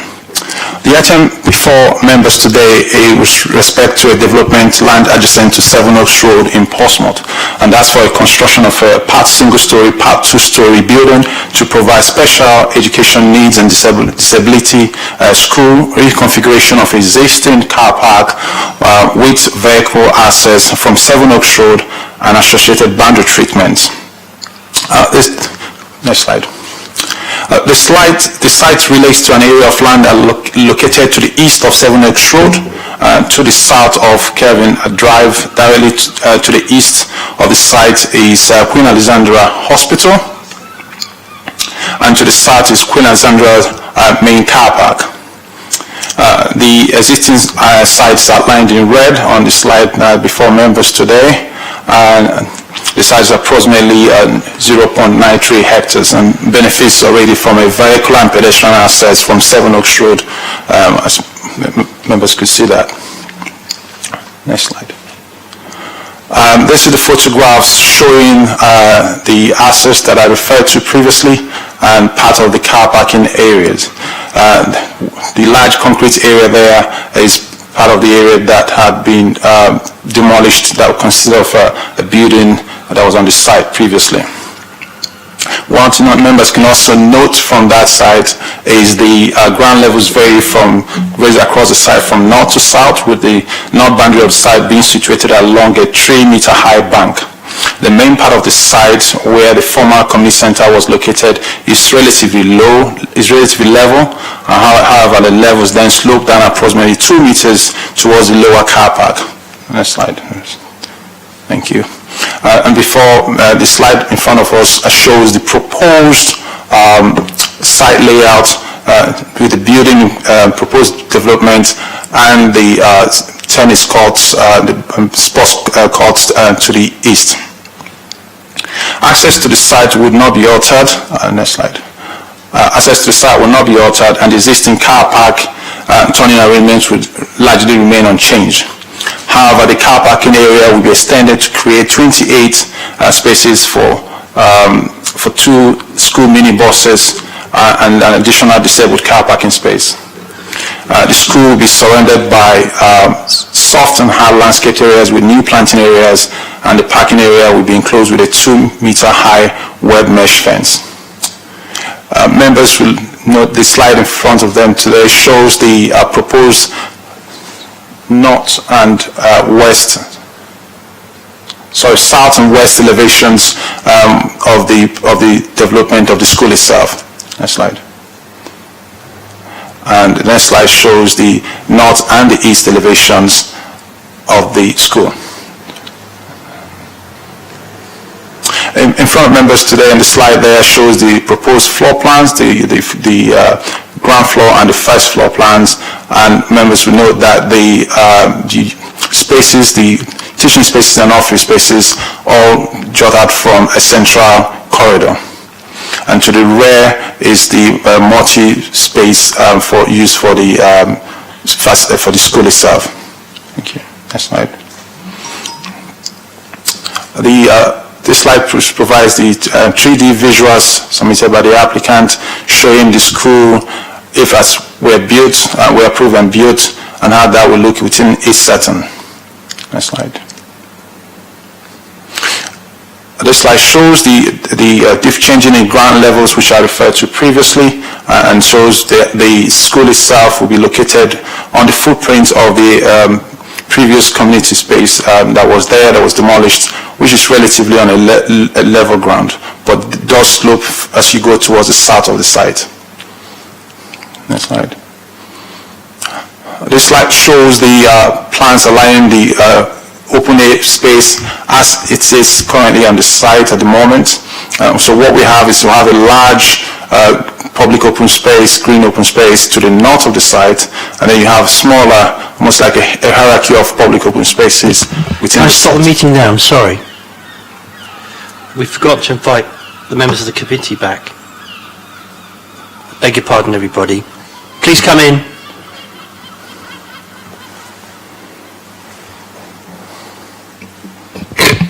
Chair. We'll start the item again. That's very good. To restart the item is the proper way to deal with it, or otherwise those members would have to sit out for this one as well. But if Eze is happy to restart his planning presentation... We haven't got very far. We can do that. We are also still addressing the IT issues. We're aware that members of the public still cannot see the slides. It's been raised with IT through colleagues. So we apologise for that, and we'll try and get IT to deal with it. Yeah, I'm terribly sorry, Izzy. That's fine. That's fine, Chair. Can I start? Carry on. Thank you, Chair. Good afternoon, members. What we have before you today is an application for a construction of a part single-story, part two-story building to provide for a special education needs and disability school, reconfiguration of existing car park with vehicle access from Seven Oaks Road, associated boundary treatment works, The site relates to an area of land located to the east of Seven Oaks Road and to the south of Kevin Drive. Directly to the east of the site is Queen Alexandra Hospital, and to the south is Queen Alexandra Main Car Park. And the existing site, as outlined in red, shown in the slide there, it measures approximately 0.93 hectares and benefits from a vehicular and pedestrian access from Seven Oaks Road. The site was formerly occupied by Wemrin Community Center. However, this was demolished in 2007, and the site is currently used as a community space, which includes a children's play area, hardcore play area, skate park, and a car park. Next slide. And this photograph in this slide shows the area of the community center that was demolished. That's now a hardcore play area, and further within the photographs on the north west end of the photograph there, you would see part of the skate park. Next photograph. On this slide we have the proposed site plan showing the scheme itself, the development itself, and the sports area to the west, to the east of the site. The ground levels do vary, I must mention, the ground levels do vary across the site from north to south, with the north boundary of the site being situated along a 3-meter high bank. The main part of the site where the former community center was located is relatively level, however levels then slope down approximately 2 meters towards the lower car park.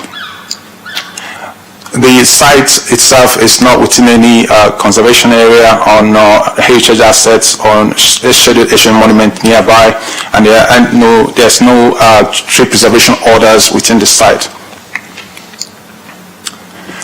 The main development here in question is the school itself, the school building itself, which, like I mentioned previously, is a part 2-story and part single-story building, which is meant to provide a special education needs school under use class F1. And this school is expected to accommodate 66 pupils and 35 full-time members of staff. The pupils will range from key stages 2 to 4 with an age range of 9 to 16 years old, with highly specific special educational needs. And the building itself would be predominantly 2-story rectangular building with a single-story element to the north with a gross floor area of approximately 2,108 square meters. The internal layout, next slide. The internal layout will consist of a central corridor with classrooms and administrative and ancillary rooms on either side. The key stage 2 pupils will be based on the ground floor, while key stage 3 and 4 pupils will be based on the first floor. If I wish to go back to the previous slide showing the elevations, the building materials were raised with the applicant, but our understanding was that the issues to do with the materials was with respect to the students themselves, because of sensory abilities to be able to cater for them. Access to the site would not be altered, and the existing parking and turning arrangements will largely remain unchanged. However, the car parking area will be extended to create 28 spaces for two school minibuses and additional disabled car parking space. The school will be surrounded by soft and hard landscaped areas and new planting areas. And the car parking area will be enclosed with a 2.4 meter high web mesh fence. The slide here shows the applicant's 3D visuals of this development itself, the main building itself, were to be approved by members today. Next slide. This slide shows the changes in ground levels. As referred to before in my presentation, there's a 3-meter high bank up to the north and a 2-meter high bank as you go towards the south, towards the lower car park. The building itself would be on the footprint of the community center that was demolished, which is on a relatively level ground. Next slide. The slide here before members today show the existing public open spaces there, the hierarchy of open spaces there, with the northern public open space being the biggest in question, but that is largely left untouched by the development, which is the development side, which is marked out in red. Next slide. And these are the areas of open space which I referred to previously. You have the skate park, skate grounds there, which is to the southwest of the photographs there, and then on the northwest you have the hardcore playing area, and then you have the children play area to the northeast, and then to the southeast you have the open space mostly used for football. Yes. Yes, these photographs show the existing car park and the access being the southeast, northeast, and the northwest shows the main access into the sites, and then the southwest shows the car parking as it currently is. Next slide. Again, this slide shows the context of the site. The northwest shows the boundary treatment from into the side, bordering the side, which is quite an edifice in its own right. And then to the southwest, you see the children play area, and also to the southeast, the children play area. Next slide. What is before members today could be considered in two different categories: that the technical material consideration and subjective material considerations. The technical material considerations would do with the principle of development and loss of public open space, the access and transport impacts on parking, the energy efficiency, landscaping, ecology and trees, impact on heritage assets, contaminated land, flood risk and drainage. And the subjective material considerations, the site and design, appearance, and impact on residential amenities. With respect to principle of development and loss of public open space, these officers find that acceptable, and having taken specialist advice from colleagues, internal and external, and also looking at the context that the public open space to the north is left largely untouched, and the public open spaces that are going to be touched to the south of the site are going to be replaced by the provision of, in terms of enhancing the public open spaces that are within, just one minute, I just need to get the location of that.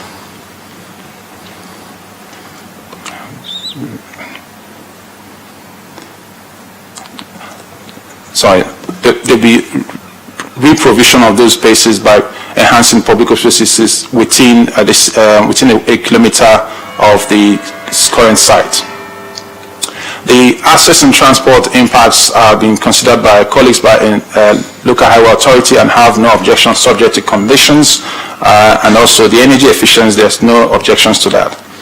With respect to landscaping, ecology and trees, the trees that have low amenity value are considered acceptable to remove them and replacement with additional trees to provide great amenity value for the wider area, and also additional level of screening for the development in question. There's no issues to do with contaminated land subject to conditions, no issues to do with heritage assets. The flood risk and drainage, there's no objections to that, and supported by my colleague in local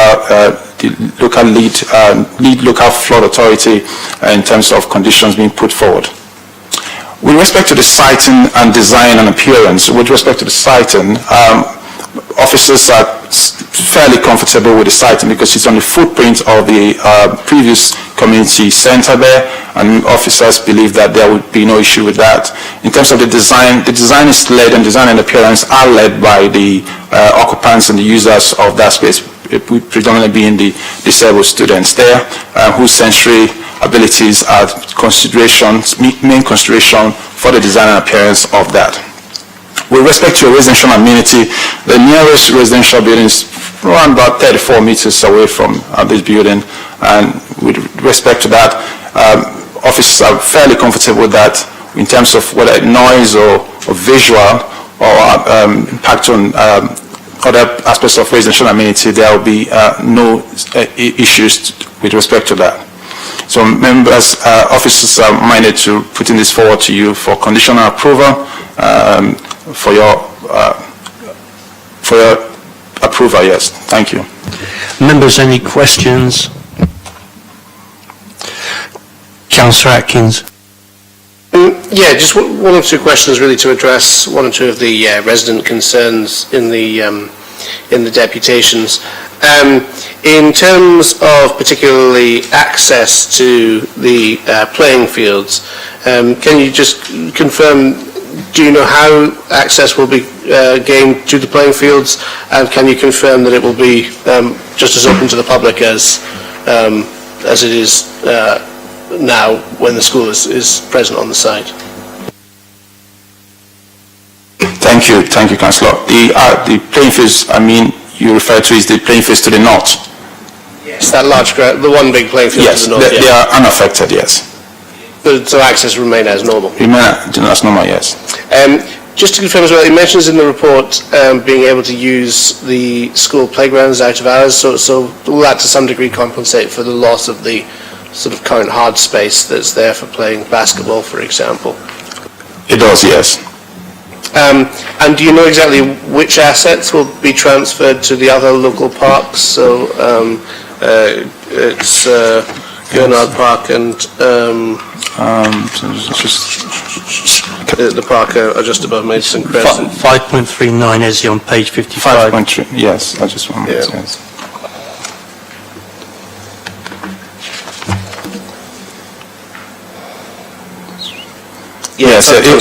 Yes, there will be, to compensate for the loss of the children play area, the play equipment of two nearby parks, the Tunstall Road play area and Gurnard Road will be improved. Whilst the loss of the open space is unfortunate as stated in the report, but given the public benefits of having this school come forward, I think compensates for that loss.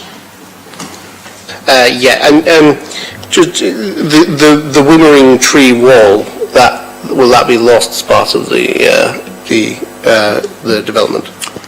No. Thank you. Great. Thank you very much, Ezzy. It's outside the red line. Okay. Councillor Hooper, did you want to ask any questions? Just a couple of quick things. Obviously, fully in favour of this wonderful provision for our city and children, but I've got a couple of practical concerns based upon experience within my own ward and sometimes the way that there can be contention between local residents and a school, for example, on the parking issue. So I'm just keen to make sure, especially for staff as well, because I think we've seen it with some of QA staff, that provision for parking on site is going to be adequate. So have the educational officers had input into these 28 spaces, because they will obviously know how many children will be accommodated in the school, how many staff approximately will be needed, because there's nothing worse for, whether it's someone working for the NHS or a teacher having to drive around on residential streets trying to find a space, and then the inevitable arguments that can sort of happen with local residents. So I would be keen to make sure that provision is adequate from the beginning. Thank you very much.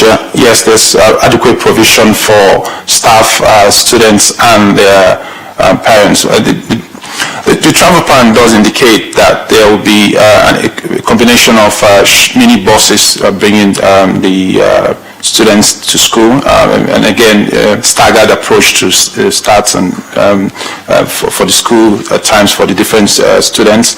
And also there would be, it's expected that from experience that most of the students would either arrive by taxi or by the minibus. And in addition to that, there's provision for cycle parking spaces also. Thank you. Right then, so having read through the report, all the concerns that were represented have been addressed in the report. So I'm going to propose that this be accepted, the report be accepted, subject to the conditions. So that's, I'm looking for a seconder there.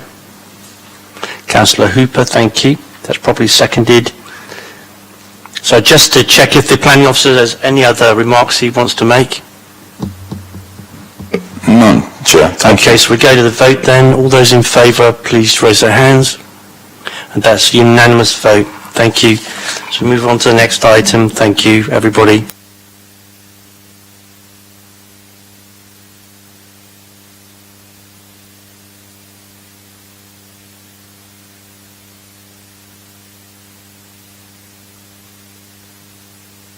We go on to item number 3, which is 1 Slingsby Close. Who's doing this one, gents? I am, Councillor. Can I just have 30 seconds to... Yeah, go ahead, Ed. Thank you.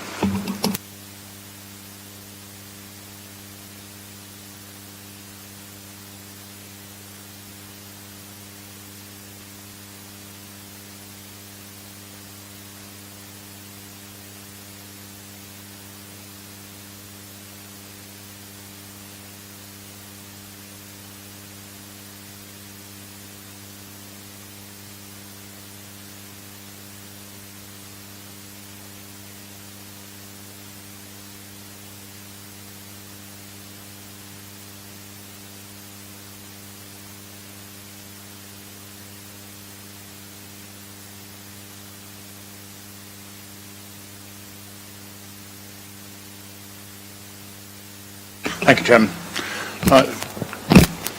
So this application 20/00683/HOU land at 1 Slingsby Close, Portsmouth, is for the construction of a rear extension to the first floor and exterior alterations.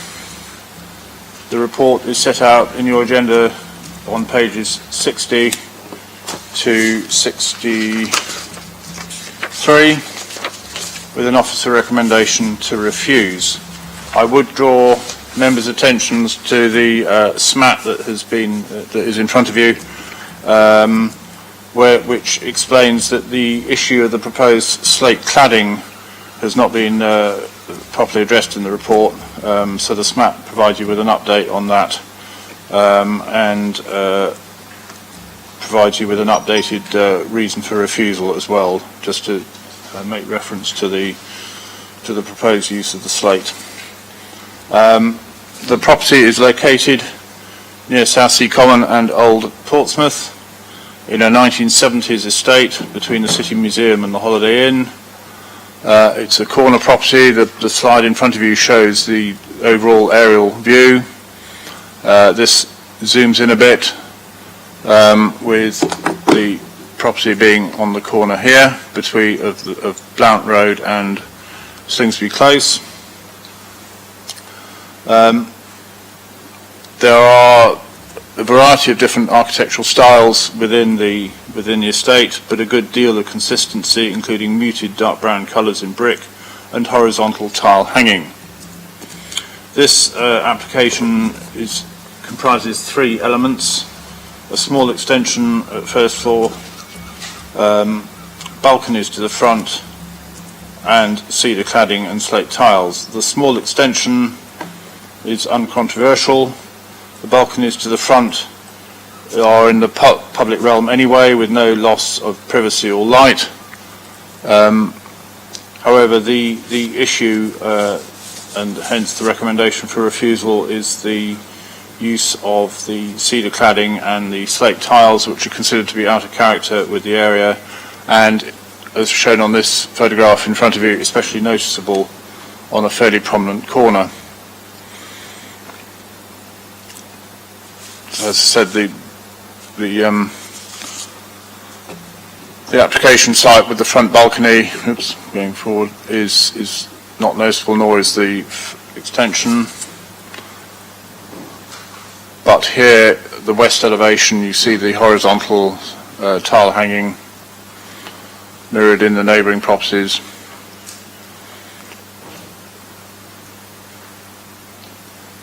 And then this is the proposed elevation. Officers have no particular concern with the window. It is to be obscurely glazed, but as I say, it's the materials, the vertical cedar cladding being out of character with the area. Thank you.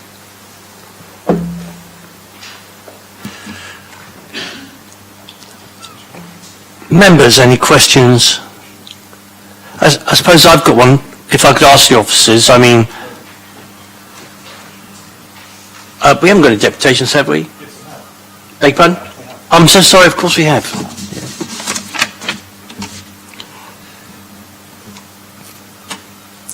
So I've got here the deputations. I've got Caroline Hurst in support, and then I've got the applicant's agent. Who would like to go first? I'll start. Mark Holman, HRP Architects, the agent for the applicant.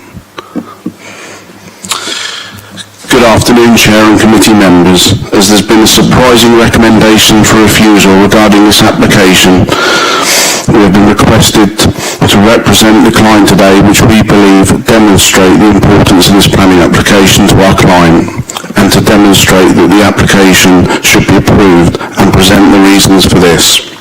The applicants approached HRP Architects to prepare a scheme to update their existing property with some external alterations and internal planning. The initial scheme was presented in 2016, but formal plan application was not made until June 2020 and subsequently validated in November 2020. The application for being a rear infill extension, first floor, a balcony to the front of the property on the south elevation and replacement slate tiles, a new window to the west elevation and through colour render to the ground floor and vertical western red cedar to the upper first floor side elevation. In respect to the above, we understand the only reason for refusal is with regard to use of timber cladding to the west side elevation, and we also wish to confirm the planning officer's report stating the site is not within a conservation area or is a listed building. The planning department therefore stated a concern with regard to use of vertical wooden cladding to the west elevation, replacing the tile hanging as with the front elevation. It stated that the use of this material creates a dominant development, which we strongly disagree. The side elevation to which the cladding will sit is set back from the main gable, which has a fascia over 250mm in width, and the retention of this fascia means the cladding will be subservient to the existing surrounding facade. This serves just a single elevation and must be seen as a vast improvement to the external aesthetics, where in the local vernacular there are dozens of examples of this type of material. The frustration of determining this application started when the LPA took 5 months to register, and following this we had no contact with the planning officer for several weeks, despite many emails and phone calls. The first contact we had in December was a request for photographs of the neighbouring dwelling, which the client immediately supplied. As the concern from the LPA appears to be dominance of materials to the gable elevation, we would have expected a site visit from the planning officer, as surely a fundamental aspect of this case would be to visit the site, but we understand there has been no physical site inspection, and we hope the committee members have viewed the site to understand the area in detail to which the proposal relates. The first written response received in February 2021 was with regard to the balcony to the proposed front elevation and concern relating to its relationship with the neighbouring dwelling to the east. However, upon sending some photographs of this relationship and an updated drawing, it was agreed this aspect would not be a reason for refusal. In March it was suggested the house was being used in HMO, which has never been the case, and the dwelling has been a private home for the applicant. It was not until late March 2021 we received an email stating the LPA had concerns with regard to proposed materials, even though we had a telecom discussing the application, a verbal conversation with the planning officer stating the external materials would not be a planning issue. We wrote stating our concern this has now been brought to light so light and not mentioned in the previous month the issue regarding the balcony had been made. It was suggested by the planning officer to propose a darker cladding, but further to an email issued in April 2021, we had no formal reply and just confirmation the application was to be refused. We had requested if an approval be granted a condition for materials be added. Unfortunately, we received no clarity and had no option to wait for the decision. The client requested the application be heard at committee. As the reason for refusing this application, we did not receive until last week when the notes for this committee meeting were published on the council website. We had no email from the planning officer to ourselves as agent confirming the decision. The application was due for a decision on 12th January 2021, but with concerns relating COVID, we understand there's the reasons for delay, and we've waited quite some time for the opportunity to present this case today. We hope we've provided a robust case in the circumstances. We consider our reasons for overturning the decision by the planning officer comprehensively presented, and to avoid a costly appeal, we trust this will be permitted. Thank you for your time.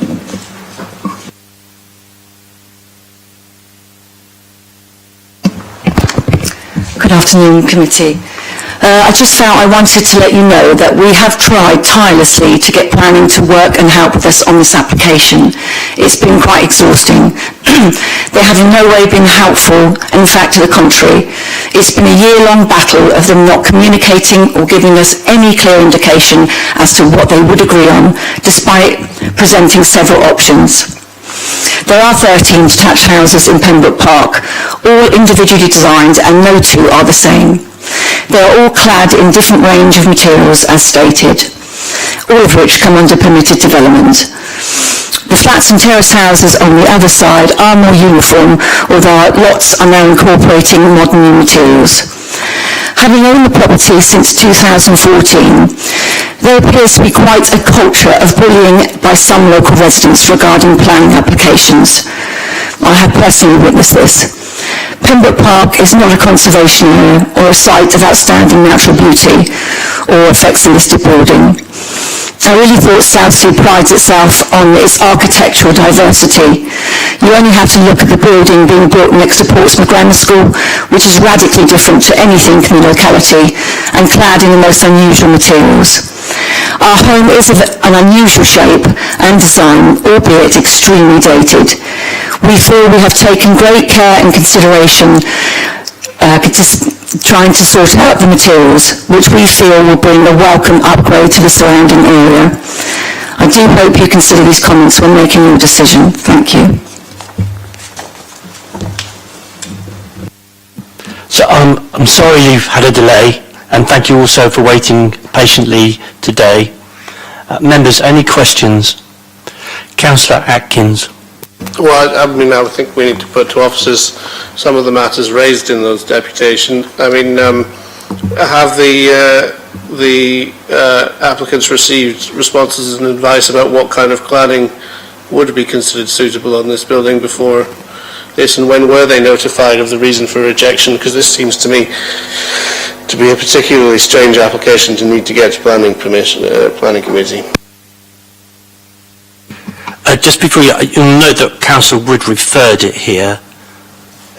Yes, however, it seems to me that this is a situation where I'm very surprised that the officers and the applicant could not come to some agreement on what would be acceptable cladding. It appears there is no objection in the officer's report to the balcony or the extension, and the matter here is purely one of the cladding and the slate. So at what point were the applicants told that that was unacceptable and going to be a reason for rejection, and why were there not discussions around alternative materials, and why, for example, are we not simply looking at a condition to say, permission subject to the agreement with the officers over materials for the cladding? Go ahead, Ezzy. Thank you, Chair. Thank you, Councillor. I believe this was one of our applications that we had sourced, but that said, my understanding from talking with the case officer and his manager is that there's been correspondence with the applicant's agent, and also I believe there's been further discussions with the applicant. I myself did suggest to the applicant that looking at the extent of cladding that's been proposed, and one was to also look at the horizontal emphasis of what is there and what is predominantly cladding within that close, which is clear, tie-hung, and it's on horizontal, and whereas you're having a vertical, which is timber, which most timbers are nicely polished and shaven and are smooth in texture. And I did suggest that might want to mimic what is there, still have your timber, but mimic the material that's predominantly in place, so that it is not incongruous with what is predominantly within the area. that option was not taken up. So officers had no other option but to recommend this for a refusal. I understand that also suggestions were being put forward in respect to types of materials for officers to assess whether it's even feasible that what is being proposed can even be achieved by the applicant, because it's one thing to put a condition, but it's one thing for that condition to ever be discharged.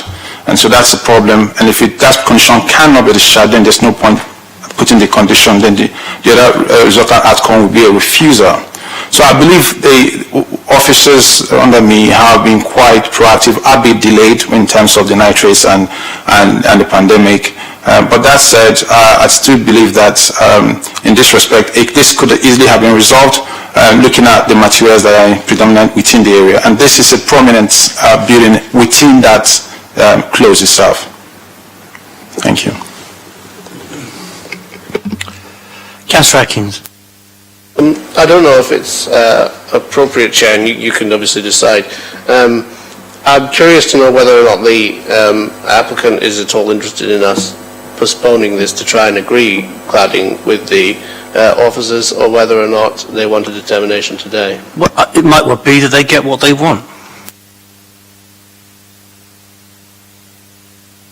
Yeah, no, I was simply wondering if you would be willing to ask the applicant if they were interested in postponing. I think we just go through the process, if So you that's want to okay. just determine the application today? Yes, Okay, thanks, yes. Chair. Councillor Hooper. Sorry, can I ask, so with this cedar cladding, you're concerned about the texture? I'm not concerned just about the texture. I'm concerned about the materials compatibility with the materials that are predominant within the area.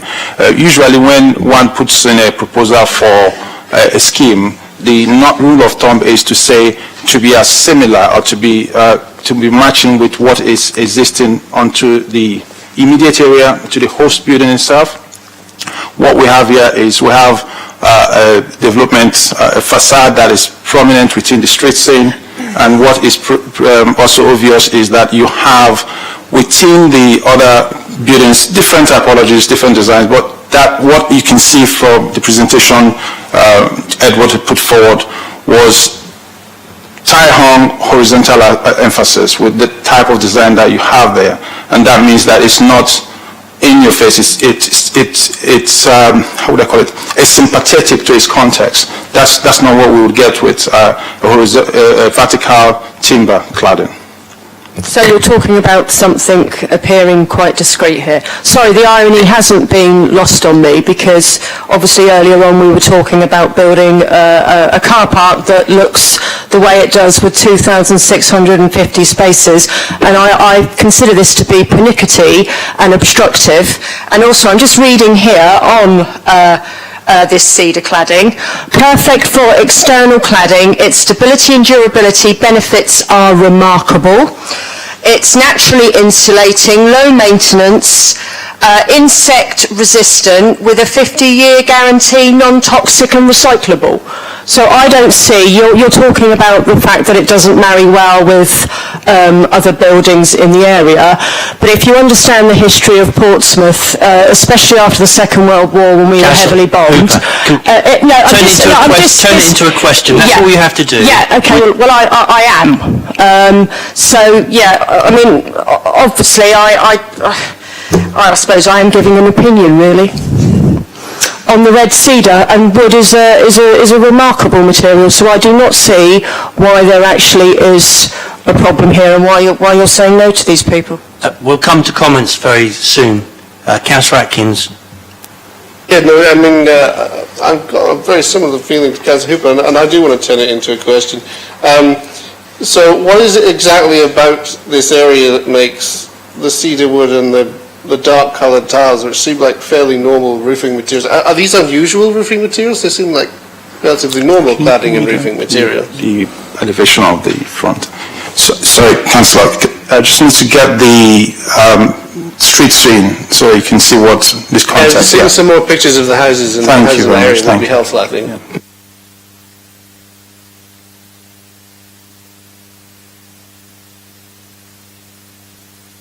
Very much. So if one is to look at this from the street scene here, what you see a number of these properties themselves, and they have clay, tie-hung on a horizontal emphasis here. And clay itself is quite renewable, it's quite sustainable, it's actually quite long-lasting than timber itself. So what you then have is, as you look at this, it's a whole part of the design to marry, to show compatibility, to show harmony with the form of the building itself. And what you then have here is a proposal to use timber cladding on a not even on a horizontal emphasis, but on a vertical emphasis. And can I show me the other no, not the one, the drawing that shows the, it's got the drawing, yes. And if you look at this and you look at what is on the southeast of the photograph, that's what's existing, and then you can visualize the vertical timber cladding there, and look at the two of them. I mean, so design is subjective, I accept as an architect and as a town planner, but there's a problem when you look at this, in itself, in my view, is incongruous. And I was trying to defend that. I was trying to defend my officers. This matter was brought to my attention, not one that I would normally get involved with, but was brought to my attention by the case officer and his managers. And I had to look at this and I gave my view that I was of firm belief that it wasn't one that we could support. But if there were changes that were done to it, then there's a possibility that we can support that. Thank you. Councillor Atkins. Can you, I mean, I don't know if it's in your email and you can pull it up, or in the report, in your report somewhere. Can you confirm the date on which the applicant was offered the opportunity to make changes to the cladding? I can try and find out. If you could, that would be helpful. I just think part of my problem here is obviously the very long delay of the class is not your fault. I'm not accusing the officers of anything. This was, you said, an outsourced application. I just want to make sure the applicants had a fair shout here before they lose their application fee over something that seems to me like it should have been resolvable. I mean, is that something you can answer reasonably quickly, Ezzy? I need to find out from the officers. Yes. Or is this something that can be resolved subsequent to the meeting? Is there anything to be gained to the planning application before us about... Presumably refusing the application ends the application and they have to resubmit, and that's kind of what I want to avoid. Councillor Stagg. Thank you, Chair. I'm somewhat confused. What is the objection to the cladding? Is it the fact that it's cladding, it's wood? Is it the colour of it? Or is the fact that it's vertical, not horizontal? I'm not sure what we're actually arguing According to the about. officers, it's both of those things, that it's vertical as opposed to horizontal, and that the colour can't be guaranteed by the sound of it. So, It's incongruous, they say. but so does it mean that if it was then horizontal, it would be okay? That's a question that Ezzy can answer. Thank you, Chair. If it was horizontal, I think it would make a massive difference. That'd be one. And I think also the materials in terms of the texture and the coloring then follow suit.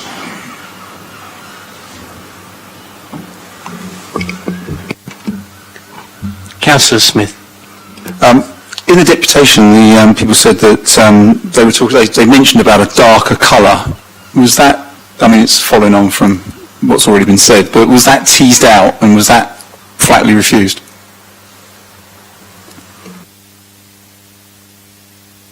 I believe what I'm being advised was that the applicant was advised in April whether they would consider a single dark stain. And the architect replied they were looking at a multicolored panels there, horizontal, vertical panels. And I think that was again where there was a bit of a conflict between, or impasse between officers and the applicant. Okay, so there's an offer to do timber cladding, but with a uniform dark stain. Councillor Ashmore. Thanks, Chair. I'm new to this committee, but I'm trying to get around, when you say it's incongruous with the area there, are we saying that if the owners of the property were to spray the current material neon pink, that would be fine, but if they were to put timber on it a different way, that's incongruous?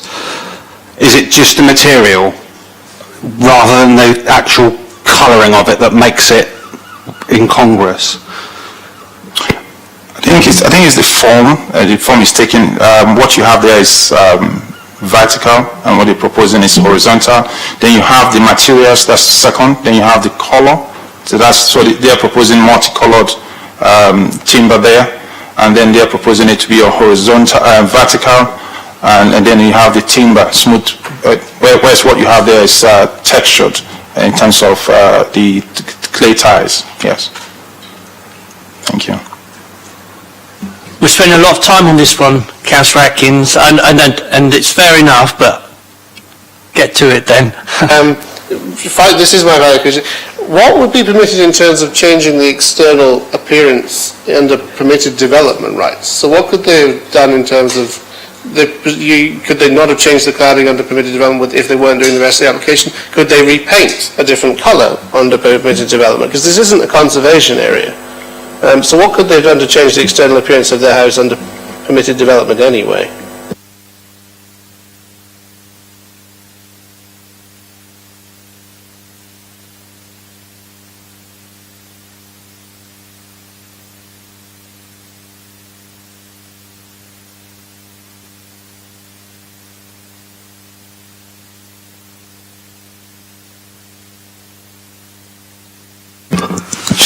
Just give me a minute, please.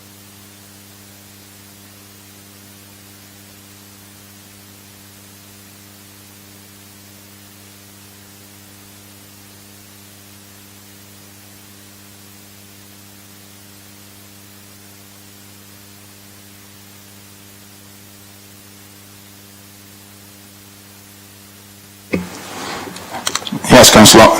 For PD rights to take place, it has to match the existing.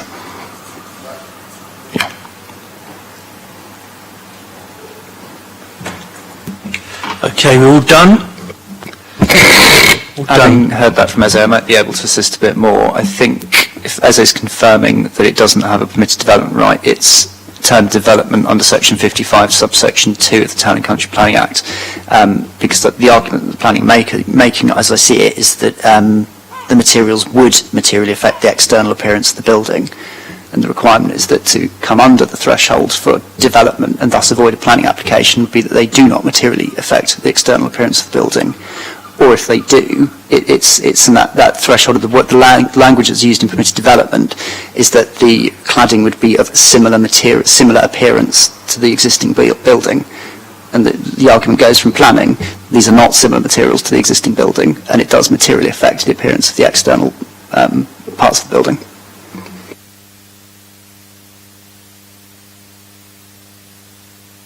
I think we're all done. So I don't have any problem with what they want to do.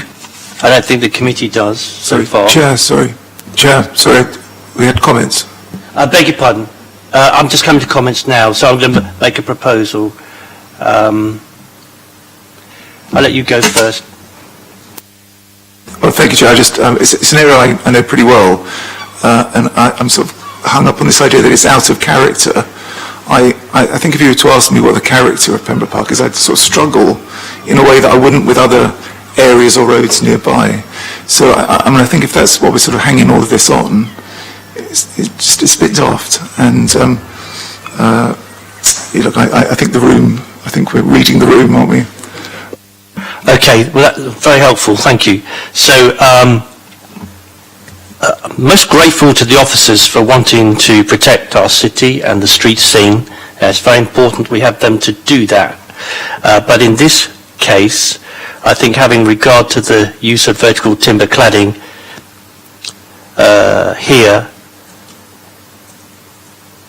the committee considers that the proposal would not represent an unduly dominant development and would not be incongruous to the existing dwelling and surrounding dwellings and would not be harmful to its appearance within the street scene. As such, the proposed development is acceptable to the committee. I must say, to me, the whole thing, they're unusual buildings, aren't they? They're very exciting sort of looking buildings and wouldn't mind living there. But they have a kind of upward momentum rather than horizontal, so for it to go vertical, it I think is much better, and I think that vive la différence, as they say sometimes. So I don't have a problem with it. I'm going to move to overturn the officer's recommendations in the way I've just described. Kieran, it's just a reversal of the recommendation, seconded by Councillor New. So we move to the vote. Oh, did the officers want to say anything else to this? I'm most grateful for your time today. Okay, so we move to the vote. Those all those. No, Councillor, sorry, where you've you I haven't. don't see any need for conditions.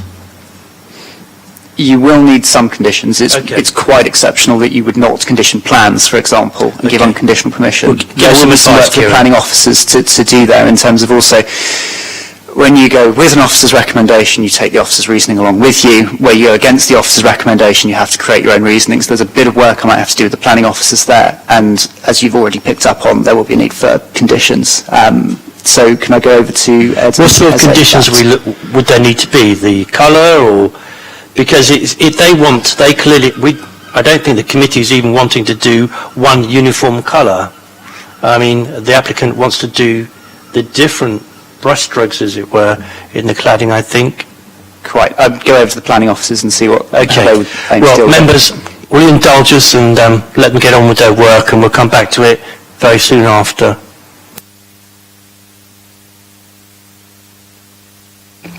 Chairman, if it helps.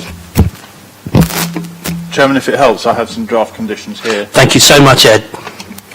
So, in the event of a consent, 3 conditions recommended. 1, the normal one, development hereby permitted shall be begun with before the expiration of 3 years from the date of this consent, to comply with Section 91 of the Town and Country Planning Act.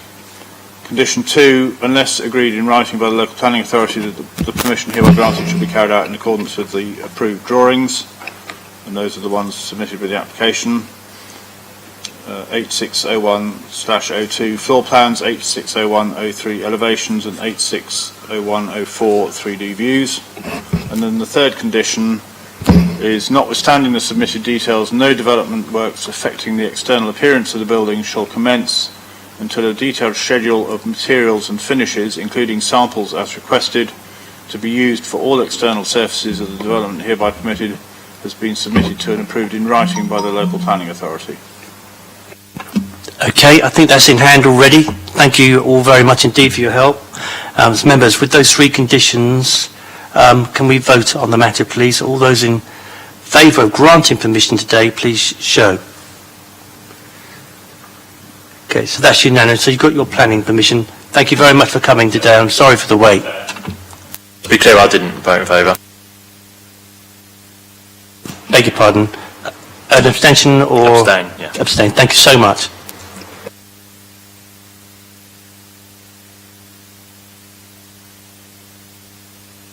So we move on to Farlington Water Treatment Works, Gilman Road, Portsmouth. Who's doing this one, Ezzy? I am, Chair. Thank you.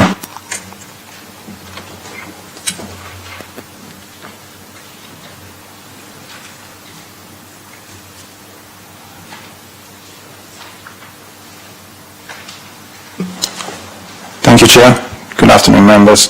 What we have before us today is the outline application for construction of a new water treatment building to accommodate the dissolved air flotation plant and associated facilities comprising a sludge holding tank, a new access road to a service delivery yard, underground pipework, chambers and connections, temporary construction, compounds, material storage, parking areas. What's before members today is principles of access, layout and scale. The application site comprises part of the existing Farlington water treatment works located on the southern slopes of Portsdown Hill towards the northern end of Gilman Road. The land levels on the site runs from south to north, and vehicle access is from Gilman Road, which dissects the sites almost in half. A public right-of-way runs close to the site from Gilman Road to Portsland Hill Road, and to the south of the site there are residential properties along Grant Road and Woodfield Avenue. The site itself lies within the east and west of Gilman Road, sites of importance of nature conservation, recognized for its semi-improved calcareous grassland. This is also archaeological potential in the area, and the potential for contamination to exist. There are a number of other protected areas and buildings within 2 kilometers of the site. These include the Farlington Marshes Local Nature Reserve, the Solent Special Protection Areas, Longstone Harbour Site of Special Scientific Interest, the Solent Maritime Special Area of Conservation, Portsdown SSSI, the Fort Pembroke Grade 2 Star Listed Building and Shaded Ancient Monument, the Purvis Grave Longborough and Early Medieval Cemetery, which is a shaded ancient monument itself, but lies within Havant Borough. The main development is the new building to accommodate a dissolved area flotation plant, which from now on I'll call DAF. The presentation slide we have in front of us shows the northern entrance from Gilman Road, which shows also the Waterworks Lodge to the left, and then the southern entrance from Gilman Road, and then you have the view on the south photograph looking south towards Gilman Road. Next slide. The next slide shows the existing vehicle area next to the basin, and the Waterworks Lodge, which I referred to previously, is seen to the north of it. And that is shown to the northeast photograph. Northwest photograph. The northeast photograph shows looking southeast from the vehicle parking area, showing the edge of the basin. This basin is where the DAF plant itself would be located. The southwest photograph shows the existing concrete basin, which is probably about 2 meters deep and extends for probably about over 40 meters in length. The southeast photograph shows the existing buildings to the east of the basin and other buildings further afield. This photograph shows the construction storage, which referred to in the description of development there, and also shows the service yard and the sludge tank and new access road that is being proposed. The new DAF building can be seen sited within the existing basin. Then the construction compound and construction parking from the southern entrance from Gilman Road into the site can also be seen there. Next slide. The next slide shows the outline of the DAF building itself as situated within the existing concrete basin. Can you go back to the slide, please? Thank you. The scale of the DAF building itself shows it to be 43 meters in length and about 30 meters in width and about 12 meters in height. Next slide. This slide shows the levels that I referred to in my earlier presentation, and one could see the existing basin and its depth there, and the relatively flat surface, which is of the grassland, and then suddenly slopes towards south on the green veg towards the existing housing on Woodfield Avenue. The lodge within the site premises can be seen there, that a line of it can be seen, and the rest of the grassland as it rises to the north. The lower cross-section shows the DAF building institute as proposed within the existing basin, and shows the scale that it would not exceed in height to the lodge building within the site. This slide shows the cross-section continuing from east to west of the site itself, showing the existing basin, the laydown area and existing planned buildings as it is, and the DAF building in the lower cross-section drawing, showing that as the outline and the scale of it. Next slide. These are 3D visuals showing from views from a further field from the site. You have the topmost visual showing east to west view, and showing the DAF building, the existing housing on Woodfield Avenue, and the existing planned buildings, showing the scale of them and relative to the different changes in ground levels or land levels. And the midpoint shows the north to south view, again showing the existing housing on Woodfield Avenue, and again the changes in levels as you look down towards the DAF building itself from the north. And then from Gilman Road, we see the Waterworks Lodge, the scale of it, and looking at the existing plants and the DAF building. Next slide. This shows in context showing the landscape markup, the belt of trees to the north, the proposed DAF building, the plant buildings or the sludge plant storage, and also shows the indicative view from the south on Woodfield Avenue looking up towards the DAF building. And then indicative materials, the brickwork and the mounted cladding that is being proposed. Next slide. And these are further views from showing in context without putting them, removing, incorporating the existing landscape as it is at the moment, showing the DAF building in yellow, and again from the Fort Pembroke, which is a State National Monument, showing the DAF building in yellow again. One could notice the belt of trees when you're looking at from the Fort Brook SAM that screens most of the DAF building that's been proposed. Thank you. This is a college strategy that's been put forward by the applicant, which our specialist colleagues at county colleges have more or less signed off on. They are satisfied that it does bring benefits with considering the encroachment into the sink, that the enhancement or translocation of grassland to species poor area within the sink is acceptable. Next slide. The main development as put forward by the applicants is the DAF plant itself, which will be constructed on an existing concrete basin and would have a footprint of approximately 1290 square meters.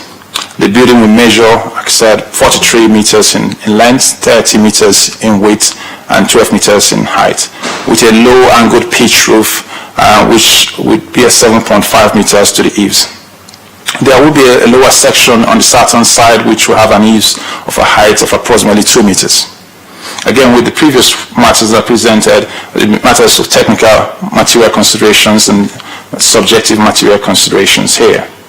The one being the principle of development, which is found to be acceptable, and then the access and the highway impacts, which the LHA, the Local Highway Authority, has no objection, subject to conditions. The siting and layout and the scale are acceptable because the proposal is to put the DAF building within the existing concrete basin, and then with regards to impact on amenity, the nearest property is around about 50 meters from the DAF building, and we think that separation distance does mitigate against any residential, any impact on residential amenity of nearby of residents that 50 meters on Woodfield Avenue. Thank you, Chair. Thank you. So we got a deputation from Mr. Irvine on behalf of Portsmouth Water. Thank you. Over to you, sir. If you keep the mic fairly close to your mouth, is that Okay. all right? Thank you, Chair. Is that okay? Thank you, that's great. Excellent. As design lead for the Havant Thicket Reservoir project, I'd like to thank you for this opportunity to further highlight the significant need for and the benefits of the Havant Thicket Reservoir and Farlington water treatment works, of which this DAF plant is a key part. Bob Taylor, Portsmouth Water's CEO, would like to send his apologies for not being able to attend today. Portsmouth Water is required to undertake works at their Farlington Water Treatment Works site to improve the efficient treatment of water supplies and support the operation of the proposed Havant Thicket Reservoir, which will be located to the east within Havant and East Hampshire. The reservoir, which has recently been granted planning permission, is needed to help address a forecast deficit in water resources in the Hampshire area. Havant Thicket Reservoir is an environmentally led scheme, which will reduce abstraction and safeguard two of Hampshire's internationally protected chalk streams, the Test and Itchen. It will supply Portsmouth Water customers and enable 21 megalitre a day transfer to southern water from other sources. The reservoir will allow us to store an excess of sustainable water from Bedhampton Springs during the winter, which would normally flow out to the sea. Water will gravitate from the reservoir down a new pipeline to Bedhampton Pumping Station, where it will then be transferred to Portsmouth Water's water treatment works at Farlington for treatment prior to distribution across Portsmouth Water's supply network. This process will result in a substantial reduction in nitrates entering Langston Harbour, which has been supported by the Langston Harbour Board and Natural England. The reservoir plans also include new green leisure and education hub for the wider community with a visitor centre, wetland and 5-kilometre network of paths for walkers, cyclists and horse riders. The development will create local job opportunities, apprenticeships, volunteering and education initiatives. Portsmouth Water will also be donating over 80 trees from the reservoir site to HMS Victory. The proposed water treatment equipment comprises a dissolved air flotation plant, which will be totally enclosed in a new building on the Farlington site. The new building will be located within an existing disused open basin, situated below ground, which was previously part of the water treatment process. We have deliberately done this because it reuses an existing space, and this will result in a significant proportion of the building being below the surrounding ground level, thereby mitigating the visual impact. Making use of a previously developed area of the site is a good example of using brownfield land for development and minimising impacts on the environment, and in particular the adjacent protected grassland. The height of the building is governed by the required water tank levels to achieve a gravity flow into the existing treatment process. Sufficient headroom is also needed for an internal crane that provides a safe lifting facility for all required maintenance and plant replacement. The building has been set back into the landscape as far as possible. It will have a stepped roof line and muted colours to help integrate into the surrounding landscape and existing group of buildings. Screen planting will further reduce the visual impact of the building. Farlington Water Treatment Works supplies drinking water only, and the new treatment building will not be treating sewage or industrial wastewater. The drinking water treatment and filtering processes to be undertaken will produce sludge, which will be stored in a fully enclosed tank. The sludge will not have an odour and will be inert. The results of the assessment show that the proposals are not likely to cause significant impacts. Construction and operational traffic will not use the surrounding residential streets, and impacts will be negligible on the local road network. The development will achieve a minimum of 10% net gain in calcareous grassland. The water industry, including Portsmouth Water, is the first industrial sector in the UK and one of the first major sectors in the world to commit to net zero carbon emissions by 2030. This development will achieve BREEAM Excellent Standard and will look to identify further ways to reduce emissions during the detailed design and construction. A construction management plan will be developed at the detailed design stage and will include agreed mitigation to minimise the construction impacts on local residents. In July last year, we consulted local residents and sought their feedback on our proposals. The majority of respondents expressed support for the proposed plans. We have worked with the consultees to address the questions raised and confirm the details to be submitted at detailed design stage. Portsmouth Water will continue to liaise with neighbouring residents as part of the Reserved Matters application process and during the construction to ensure impacts are minimised. Portsmouth Water has a strong history of involving local communities and community-based organisations in all they do as a local water company. and local people have certainly played a key role in shaping our plans for this scheme. The Planning Officer's report demonstrates that all the technical issues associated with the proposed development have been addressed to the satisfaction of the relevant officers for the Council and the statutory consultees. On behalf of the applicant, we respectfully request that the committee supports the proposals today to secure these essential water treatment facilities which will safeguard future water supply in the area. Thank you. Yep, thank you very much indeed. Members, any questions? Chair, before you go on, I think a member of the IT team's arrived to have a look at the IT. They have indeed. With your permission, can he go and do his thing? Is it going to take long? Yeah, go round the room. So this is a member of the IT team. Is it Aaron or... Chris. Sorry? Chris. Tim. Anyway, he's going to be wandering about. Take no notice of him. Okay. Right, so there we are. Any questions, members? Councillor Stagg. Thank you. I can't find any objections to this. Am I right in thinking that's... There was one on... they wrote in, didn't they? Was there? Yeah, just one. I don't know if that provoked it to come here. Because I was wondering why it had come to Planning Committee as a result. Okay, thank you. Ezzy, could you just clarify that point, please?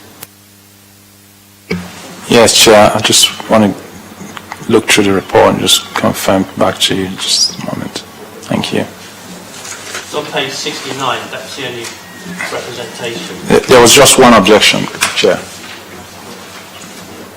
So I suppose, well, it's a very important matter, of course. It's glad to see it here, but I suppose the question from Councillor Stagg is, did it need to be here?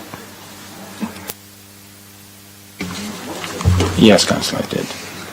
And on what grounds? Is the size of it, or the size? It's just such a large-scale application. It has an impact on a lot of policies, not least the improvement in the nitrates issue, which was described earlier. So, there's no questions, comments. I suppose I'll move the officer's report with the conditions. Members, are you happy with that? Can we all please show that we're in agreement? That's approved then. Thank you very much. Members, it's coming up now for, I think, about 1:30. Am I right? So we dealt with some very important stuff this morning, but there's some more important stuff to come later. We need to get through it. Do we want to break now for, say, 20 minutes? 20 minutes or so? Is that all right? And then come back, say, at... I've lost my phone now. Come back just after 2 o'clock. Is that all right? Okay, thanks ever so much. Beg pardon? Really? Yeah, you're right. Come back just about 1:30. Okay. Okay, thank you all very much.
Okay then, members, so thanks again for your time today. We're moving on to item number 5, which is 13 Shadwell Road. Ezzy? Thank you, Chairman. Good afternoon. Welcome to part 2. Right. Application 20/00485 FUL at 13 Shadwell Road, Portsmouth. Change of use from 3 self-contained flats to 1 dwelling house to be used for purposes falling within Class C4, house in multiple occupation, or Class C3 dwelling house. That's an amended description. Sorry, can we just hold up? I noticed Councillor Atkins' computer is still there. Oh, but he isn't. But he isn't. Could somebody look in the corridor and just shout at him or something? Sorry, thanks, Ed. I think he's just gone for a convenience break, Chair. Just stepped out a minute ago.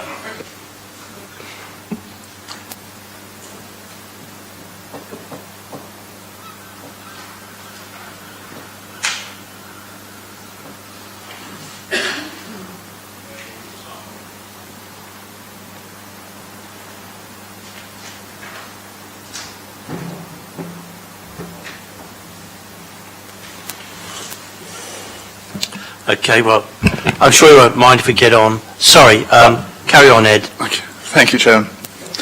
So, as shown on this slide, this application relates to a 2-storey property located on the southern side of Shadwell Road. The property has been subdivided into 3 self-contained flats, 2 studio flats at ground floor and a 1-bedroom flat at first floor level. Planning permission is being sought to change the use from 3 self-contained flats to 1 dwelling house with purposes falling either within Use Class C3 or Use Class C4. And as you can see there, the red line and the aerial photograph with existing floor plans as the inset plan. For some reason it's not showing properly on the screen, is it? Sorry, and this next slide shows the existing floor plans. Beg your pardon, getting used to the system here. However, the building is currently vacant. The internal accommodation would comprise the following. At ground floor, a bedroom with ensuite, a WC, a study and a communal living area. At first floor, 3 bedrooms, all with en-suites. Sorry, just bear with me.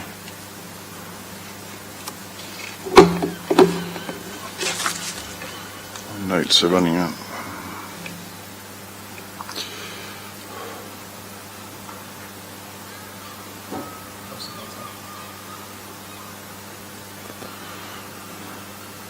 Right. The proposal consists of a 4-bedroom HMO. However, in planning terms, as a C4 use would allow occupation for up to 6 individuals, and the room sizes have been assessed against the space standards for a 6-person HMO. The communal living areas exceed the communal space requirements for a 4-person HMO and meet requirements... Can I just ease up there, sorry?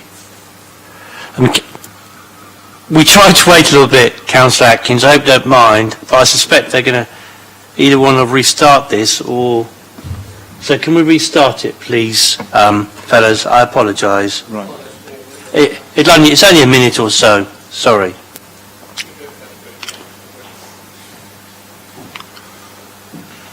Okay, Chair, thank you. So 13 Shadwell Road. Application relates to a 2-storey property located on the southern side of Shadwell Road. It is currently being subdivided into 3 self-contained flats, 2 studio flats at ground floor and a 1-bedroom flat at the first floor level. Planning permission is being sought for the change of use from 3 self-contained flats to 1 dwelling house with purposes falling either within Use Class C3 or Use Class C4. The building is currently vacant, and those are the existing floor plans. The internal accommodation is to comprise, at ground floor, a bedroom with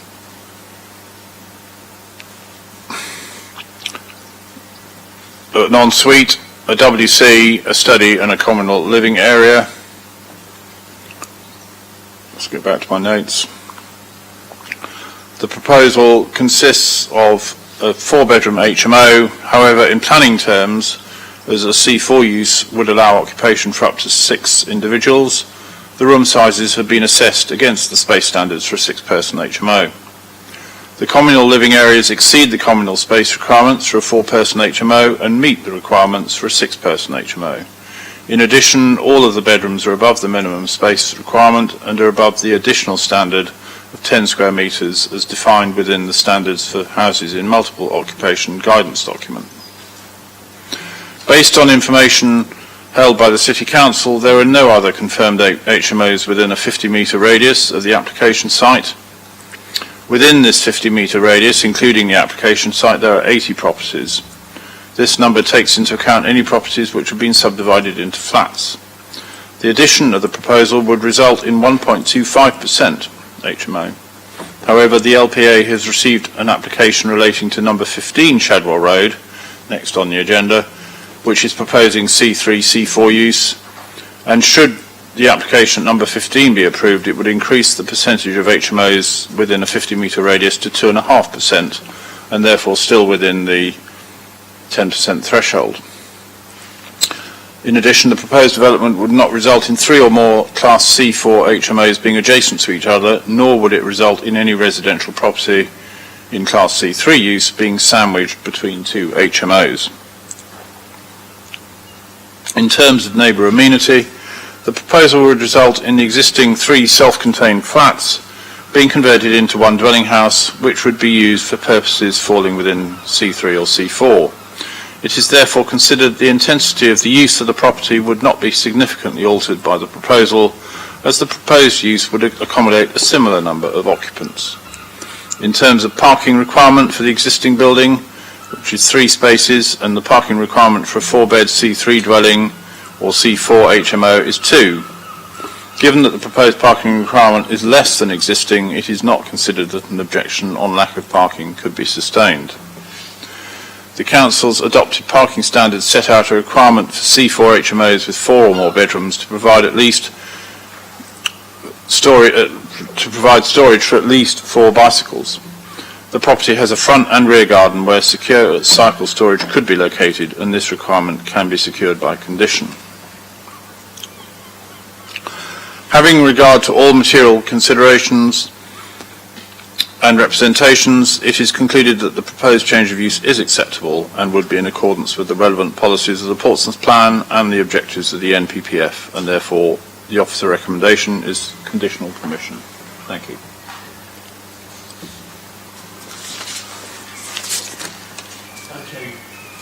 Okay, members, so we got a deputation from Mr. Kevin Wood, who's objecting, and the applicant. So we'll and we'll also be reading out a deputation from Councillor Weems. Who's going to do that, gents?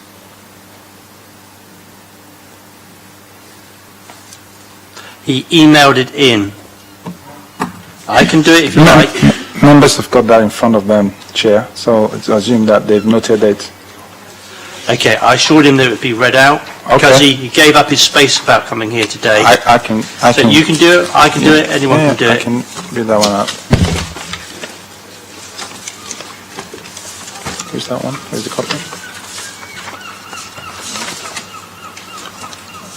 I haven't got that copy. Hang on. Yeah.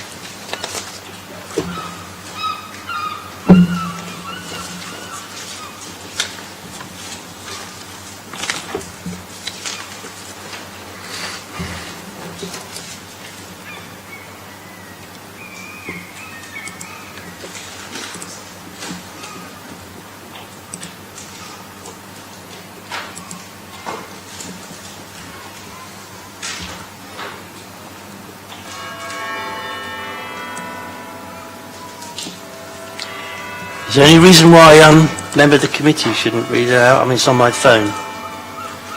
I did send it to the office several times. Yeah, that this needs to I be think I read saw out. you circulate it yesterday by email, Councillor. I don't have a problem with you reading out the deputation on behalf of a member that, because of COVID-related reasons, isn't able to be in the chamber today. I think that's perfectly acceptable, yeah. Okay, that's great. So, the applicant, is he here? Yes, sir. Mr. Reynolds, do you want to go ahead? Thank you. Good afternoon, Chair, Councillors and Planners. Prior to purchasing the property, it was arranged as 3 flats in disrepair and being rented to as many as 6 occupiers. It was evident that drug use and antisocial behaviour was an ongoing issue and the previous landlord was not managing the property responsibly and with any consideration to local residents. We want to be able to house the same amount of people in the property but offer generous space, ensuite bedrooms and attract professional working people. This property complies with the policy put in place in recent years and is well under the 10% threshold, as you've heard. Bedrooms far exceed room size policy, all being over 10 square metres, providing a comfortable space for tenants. It is clear there is significant demand for this type of accommodation, as demonstrated by the speed at which rooms are rented to tenants. The property has been recommended for approval by the Planning Department and meets all the criteria to be granted an HMO licence. As this committee will be aware, there have been several applications presented to you in recent times which have had refusal decisions overturned on appeal and costs awarded. This is a route we would follow if unsuccessful today. Thank you. Much obliged to you, sir. Do we have Mr. Kevin Wood here? Sir, if you'd like to start. Sure. Chairman and members of the committee, as a resident of Shadwell Road, I wish to reinforce my objection to the HMO of 13 Shadwell Road, and also in turn support the valid objections from my neighbours. Hopefully choosing to attend today conveys that we're not just an angry bunch of keyboard warriors. It's true the housing needs in the city are stretched, but introducing transient residents into what are effectively rooms for rent is no way comparable to the benefit to the city and the community of reintroducing a good-sized family home, all without breaking new ground. In reading the committee report, my point around sandwiching number 15, Shadwell, was somewhat dismantled in a technical response regarding property classification. Number 17 Shadwell Road is an assisted living home. On paper, it sounds different and insignificant. However, the reality of this is multiple residents and 24-hour live-in rotated care staff. The density of people, use of services versus available space is already very high. The report notes the property has a somewhat disobedient history in terms of planning. I urge the Planning Committee to address the issue around unapproved building works, which have commenced here. There are a number of them across different applications. 3 out of 11 local current HMO applications are currently operating under the mantle that it's easier to ask forgiveness than permission, and are developing the properties regardless. I kindly request the committee to reject this application.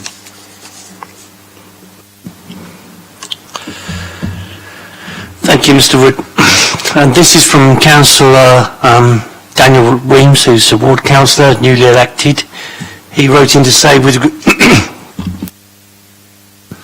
regards to, and I'll read this out, with regards to 13 and 15 Shadwell Road, the objections speak for themselves. Yes, the threshold of 10% within a 50-metre radius has not been breached.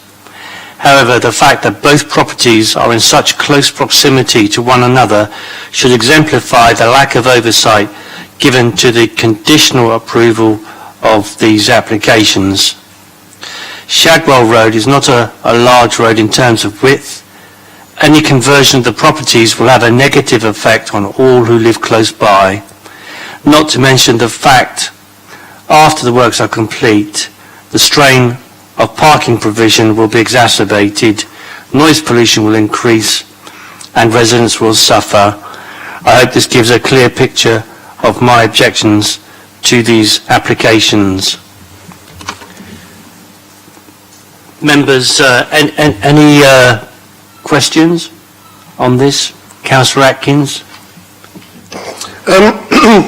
It's an unusual application to convert 3 flats back into an HMO. It almost feels like a little bit of a retrograde step in terms of a loss of accommodation. Is there a way in which it could be seen in that sense, and is that in any way of planning consideration, or is that not relevant? I just felt like 3 flats is actually better accommodation than a house in multiple occupation.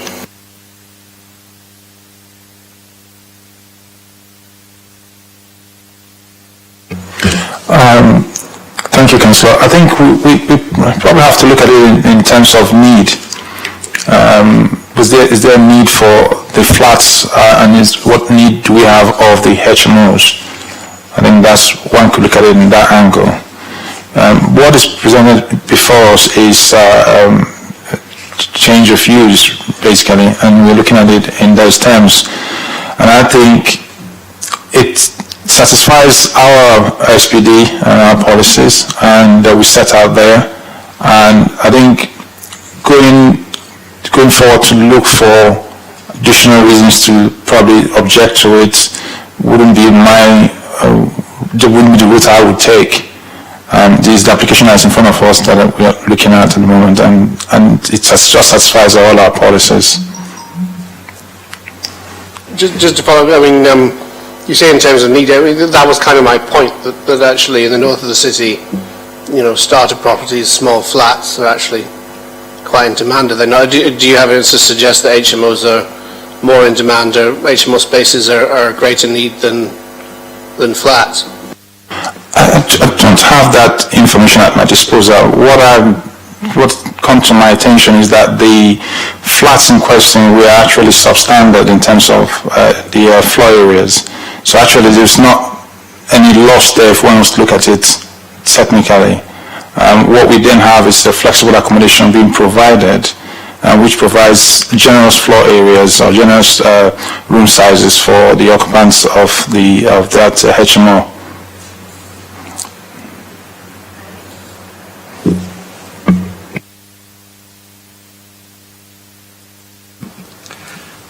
Councillor Atkins, followed by Councillor Corkery. My other question was around the point some of the deputies make about the fact that number 17 is a sort of supported living accommodation and it's not an HMO. I tend to have sympathy with the idea that they have a similar effect, and if you were the property sandwiched in between, you would feel like they have a similar effect. Can we apply our policy in an analogous way, or do we have to stick strictly to it that it's only a prohibition on sandwiching by two HMOs? Because I do think the effect on amenity is going to be quite similar, having an HMO on either side to having an HMO on one side and a supported living accommodation on the other. Thanks, Chair. I think we have to, what our SPD has done is kind of amplify our policies and say what we be looking at and how we assess this. And I think supported living and the HMOs are different, uses here. And to lump them all together here, I think an inspector would take a dim view of us as a local planning authority. But members can make their own decision with regards how they want this to fall.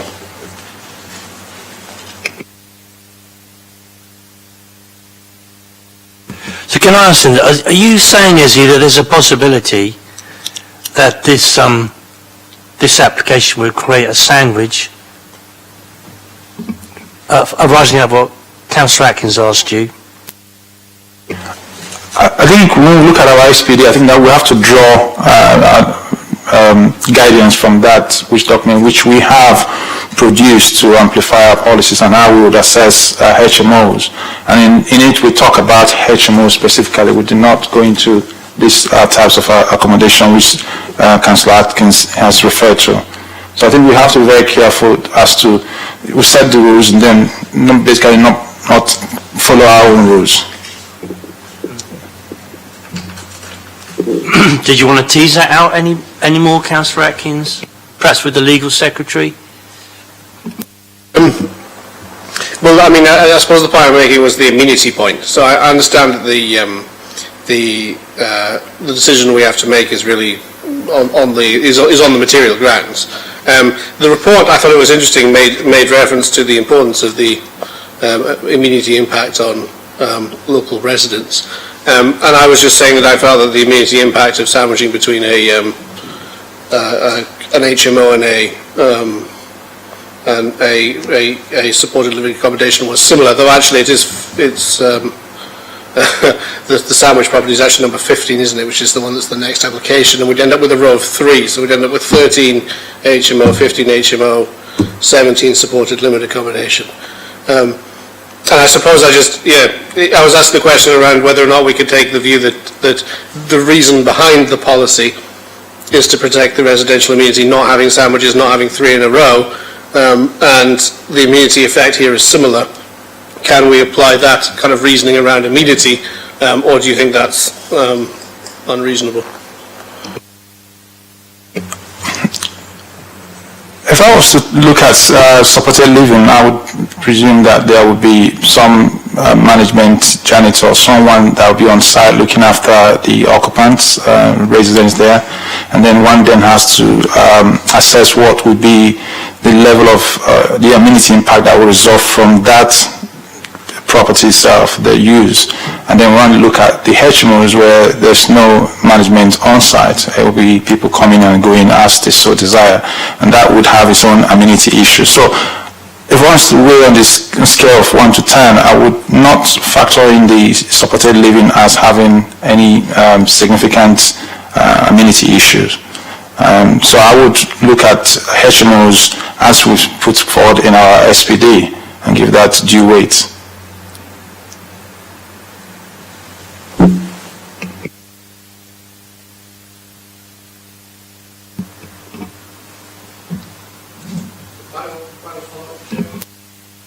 Go ahead. The immediate impact of an HMO is in an increase in coming and going, potentially increase in rubbish. Parking is a somewhat separate issue, but related to amenity and possibly noise. And it does say in the report that HMOs tend to generate about 10% of complaints, whereas your average property only generates sort of 1% of complaints around it. So they do generate more complaints, they do generate more difficulty. So we could talk about the amenity of the HMOs directly just on their own, and is that what you're saying we should do? What I'm suggesting is that a supported living accommodation likely generates more coming and going, more traffic, potentially generates more parking impact, potentially generates more rubbish and waste, so doesn't it generate all the same amenity impacts the HMO generates? I'm going with the general belief of what supported living is. So I don't know the intricate details of this supported living at 17 Chadwell Road. But I would say that when one compares both, it's unlikely to find that the amenity issues that will arise from HMO is the same as supported living. That's my own professional opinion. So what's the use class of supported living then? What is the use class? Is it just a C4 dwelling? Is it C4? C3B. Sorry. C3B. I meant C3. C3D, so it's a dwelling. B, yeah.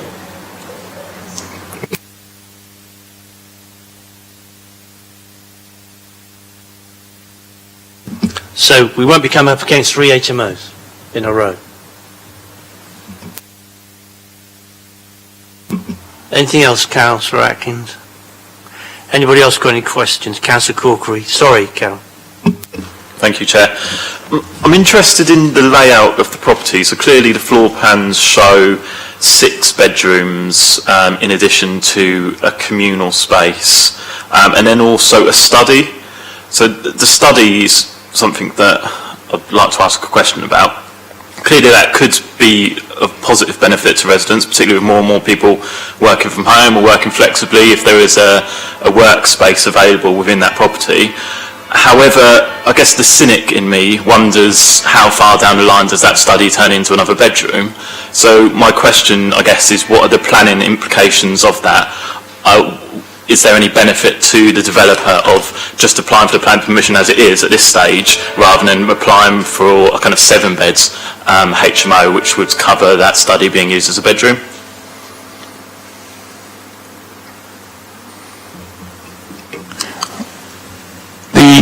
Well, members to approve this would be in accordance with the plans that were submitted. And so were they to do anything outside of that, that would mean that they've voided or they've been in breach of planning or planning conditions, as the case might be.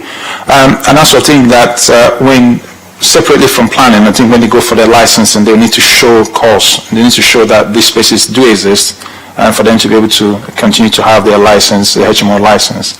So I think, and again, I think in a market, and this is probably separate from planning, in markets such as this, where there's a lot of HMOs, I think landlords who are encouraged, or landlords are motivated to show that they have their HMO is a lot more conducive and comfortable than others, to make sure that they have the same tenants on and on going forward.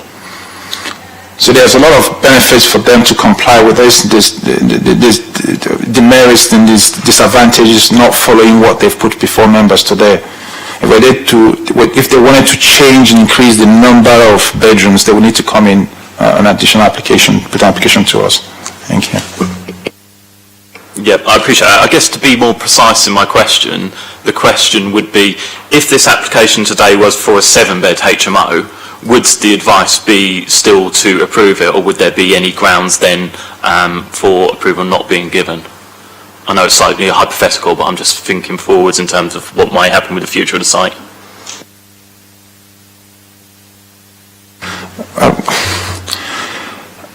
As when the application does present itself, we would have to consider the merits of that application at the moment. We can't, in planning, we can't go and start thinking what might be happening in the future or not. That's not the way we work. We work what's in front of us.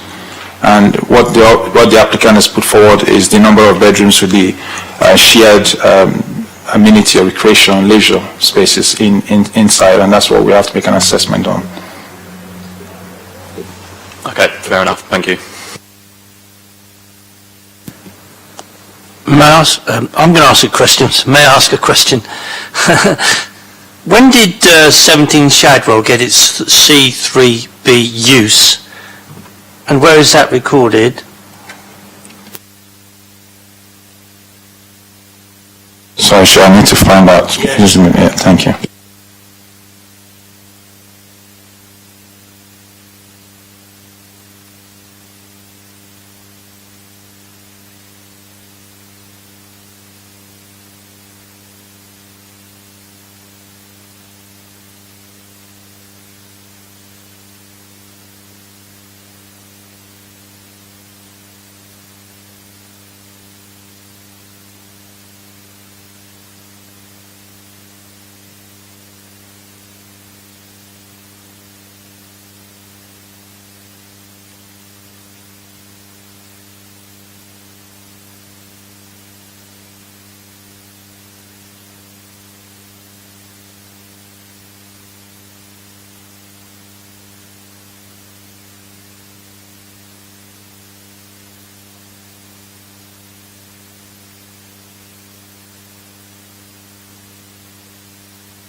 Thank you, Chair. There is no planning history for number 17 Chadwell. My understanding is that since it's always been in C3 use, the permission is not needed for it to be in class C3B.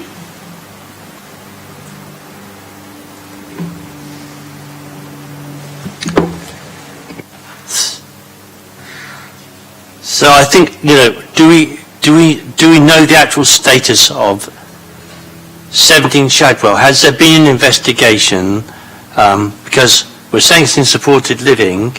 How do we know it isn't being used as a C4 in any way? Maybe there's no management, because you mentioned you anticipated there would be management, but do we actually know? And where's the information come from?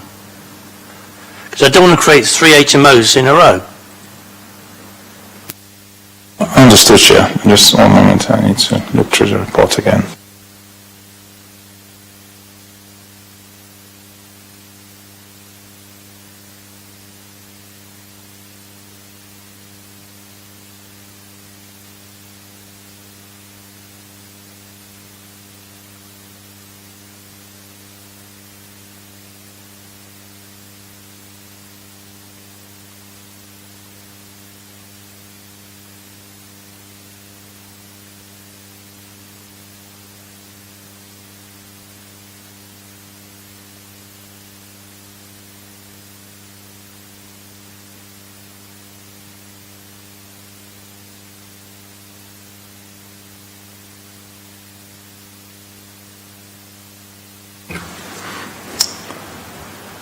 I don't believe there's any investigation has been undertaken, Chair.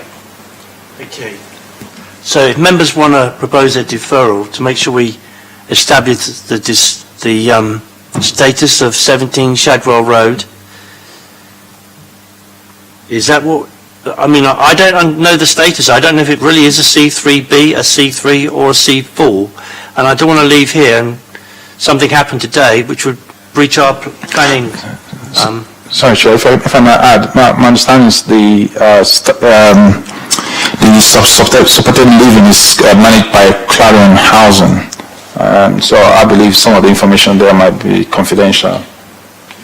Yeah, but I mean, we can establish whether it's how they're managing it, whether people go in or whether these people are just there as a CFO. Because I don't know. Yeah. I want to know, so I'm sure if we defer it, and make an apology for deferring it, but I want to know the status of 17 Shadwell Road. Okay, Chair. Anybody else got a different view to that? Councillor Ashmore. Just a clarification, Chair. If you defer this one, would you be deferring the next item as well? Inevitably.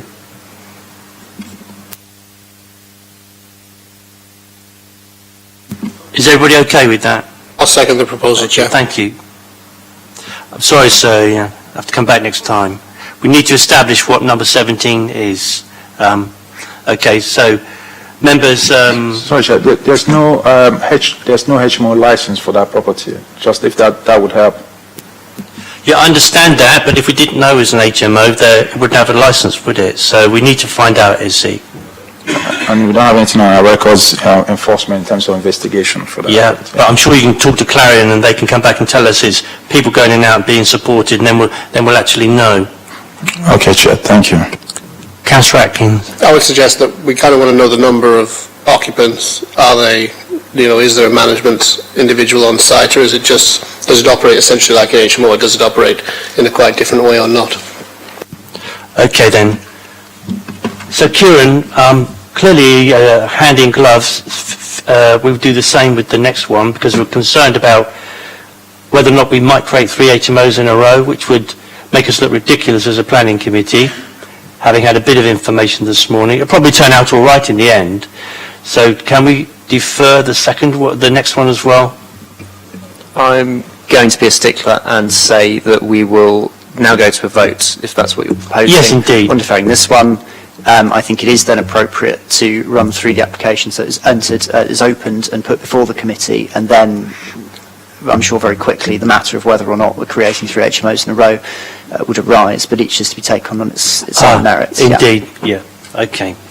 So all those members for 13 Shadwell Road who want to defer to the next rotation, please show.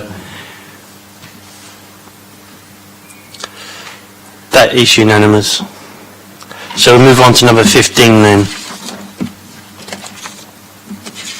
15 Shadwell Road, that is. Ezzy? Thank you, Chair. Edward? Thank you, Chair. Me again. Hold on a second. Get the officer notes kindly provided to me by the case officer.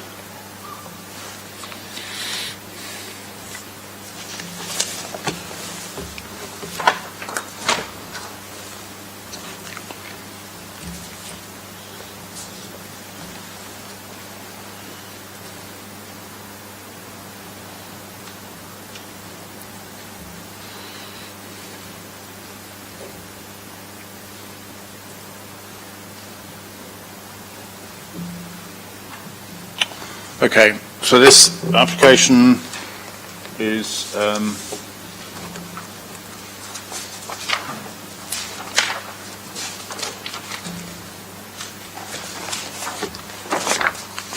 for the change of use from a dwelling house to purposely falling within use class C3 dwelling house and C4 house in multiple occupation. It's a two-storey, mid-terrace dwelling located on the southern side of Shadwell Road.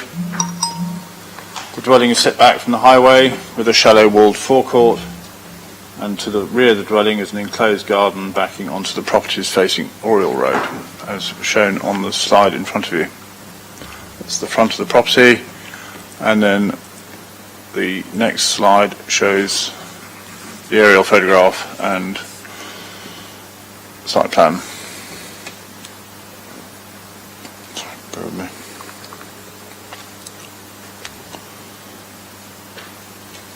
So the proposal is to change the use from a 3-bed dwelling house to a 4-bed HMO, but it meets the room standards for a 6-person HMO. The 4th bedroom will be created on the ground floor. So that slide shows the existing floor plans on the left and the proposed floor plans on the right. The internal layout would change the location of the kitchen, but the bathrooms remain as existing. All 4 bedrooms would exceed 10 square metres.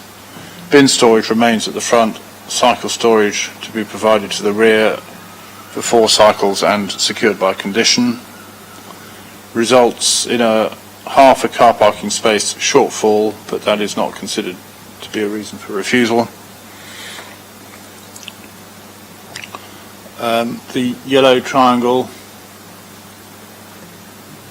which you can see just to the northwest of the red circle, shows an existing HMO at 34 Shadwell Road. At present, there's only one HMO in the search area. It represents 1.35% of the properties in that area being in HMO use. If number 15 is permitted, that would take it up to 2.7%, and if number 13 was also permitted, that would increase it to 4.05%, all within the 10% threshold. And then back to the arguments we've just been hearing, Councillor, no sandwiching of a Class C3 property or terracing of 3 HMOs would occur. Numbers 11 and 17 Shadwell Road are considered to be in Class C3 use. Thank you. Thank you. Mr. Wood, and I've got Mr. Reynolds again. We'll take the applicant first this time, okay, as we did last time. Mr. Reynolds. Thank you, Chair. Following careful review of the PCC planning policy, the professional advice of our architects was that a conversion of this property to HMO providing 4 large ensuite rooms for professional tenants would be a sensible use of the property. Portsmouth has a housing shortage and many young professionals cannot afford to rent a house or flat, and unfortunately often find that the only properties available to them are very substandard and poorly managed. The property complies with all the policy put in place in recent years and is well under the 10% threshold. Bedrooms far exceed room size policy, all being over 10 square metres, providing comfortable space for tenants. I'd like to add that my understanding was that these applications should be considered in their own right. So I understand the concerns around creating 3 HMOs in a row. But the application for 13 is completely standalone, and this is completely standalone. So in turn, I'm a bit confused as to why they were, why number 13 was deferred. Again, as the committee is aware, there have been several applications presented to you in recent times which have had refusal decisions overturned on appeal and costs awarded. So this is a route that we would have to follow if unsuccessful today. Thank you. Thank you, sir. Mr. Wood. Chairman and members of the committee, as a resident of Shadwell Road and near neighbour, I wish to reinforce my objection to the HMO of 15 Shadwell Road. If passed, the property will have a large impact on issues arising in the community. Regardless of the classification of the care home at number 17 Shadwell Road, this would create a dense run of 3 commercial properties in a row that puts pressure on the area above that of a standard family home. Traffic, parking, refuse, and perhaps most importantly, social issues created by the tenants that the residents and the community of Shadwell are simply left to deal with. I urge the committee to reject this development of homes for professional people, as they seem to be cunningly marketed, in favour of retaining a true family home that exists now within the Portsmouth housing stock.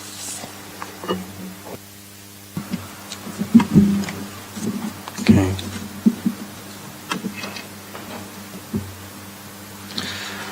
So I'll just repeat what Councillor Williams sent in. He said, regards to 13 and 15 Shadwell, the objections speak for themselves.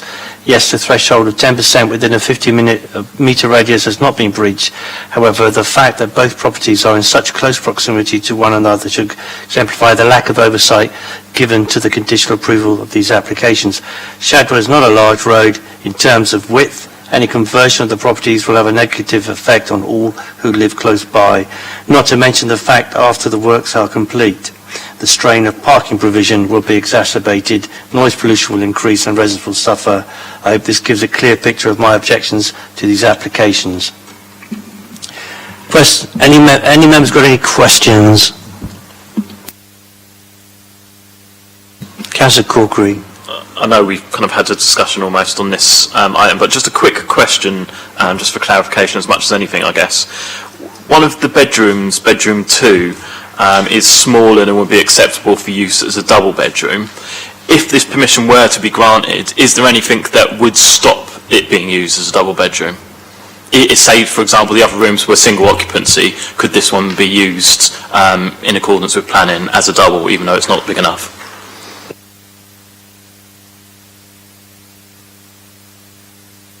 I believe it's been assessed against the standards for a 6-person HMO. Okay, so obviously a 6-person HMO is the total people within the building. What I'm talking about is the breakdown of who is living in what room. So say bedrooms 1, 3 and 4 are double occupancy, single occupancy, sorry. Could bedroom 2 be double, even though it's not technically big enough? But would that still be in accordance with planning? Just out of interest. Just bear with me a second.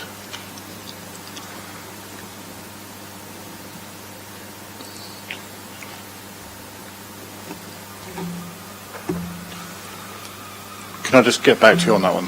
Thank you. Any other questions? Councillor Atkins. If we're going to ask questions about substance, I'll very quickly ask this one. The number 13 obviously has a requirement for a 34 metre squared combined living area. When they're split out in half in the number 15 application for the dining room, living area and the kitchen, it says that the requirement is only for 25 metres squared, 25.6. Is that correct? It seems rather strange that the size requirement is much larger if you have the combined room than if you have the two separately. I mean, it may well be the case, but I was just sort of confused by that point. Could you perhaps explain it? Sorry, Councillor, can you just repeat that again, please? So, the SPD requirement for a combined living area in an HMO is 34 metres squared. That's what's going on in number 13. In number 15, the requirement for a kitchen and dining is only 25 metres square total. And I was asking why there's a difference between... So, paragraph 611 on page 88 for number 15, because the dining room living area is 14.57 and the kitchen is 11.01, and it says that meets the requirement of dining and kitchen area of 25.57 metres.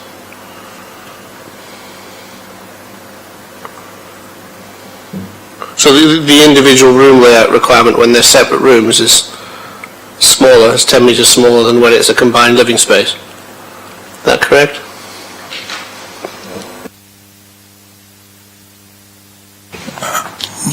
I'm just trying to look through the report. Just one moment, please.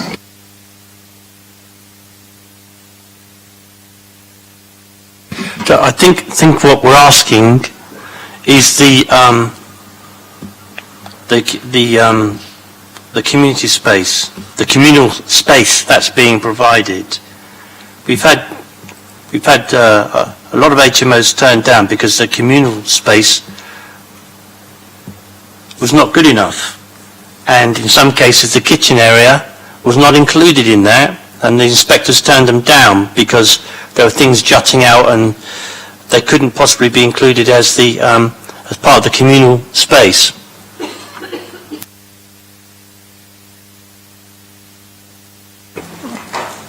I think the difference there might be, this one I need to verify with looking at the SPD. I think the difference might be what constitutes that space. I think you talked about the dining and the kitchen, whereas the other ones had the living room and the kitchen and the dining all together. So I think that could be where there could be a difference, but I just need to...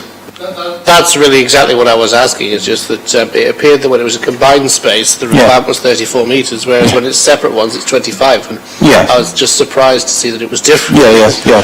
But that is the rule, is it? That's what it is, yes.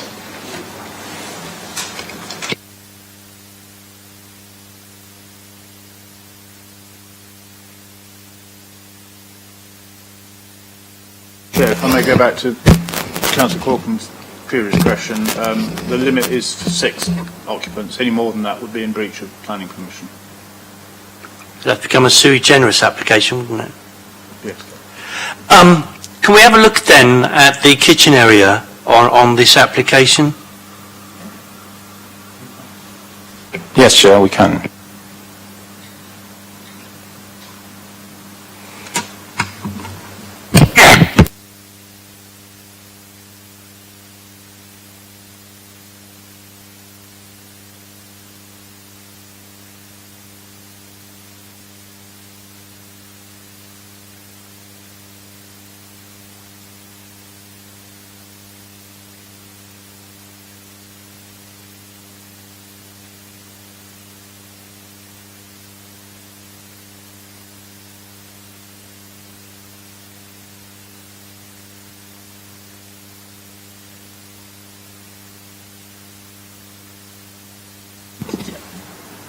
I mean, I've got a very small screen. I can't see. I can see a table and 4 chairs.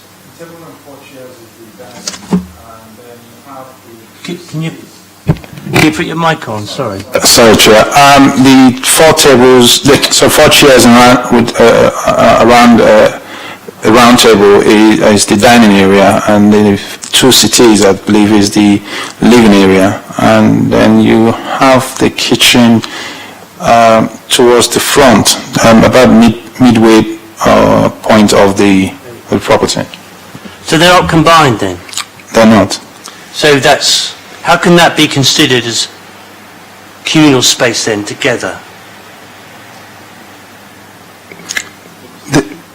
The communal space, I believe, is the dining area and the living area there. The kitchen is separate.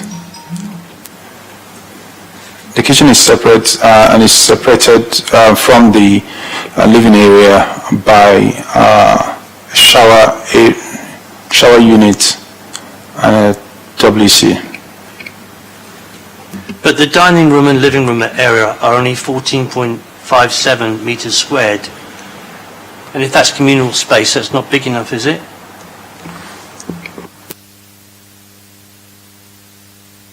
Let me just confirm our standards just a moment. Thank you.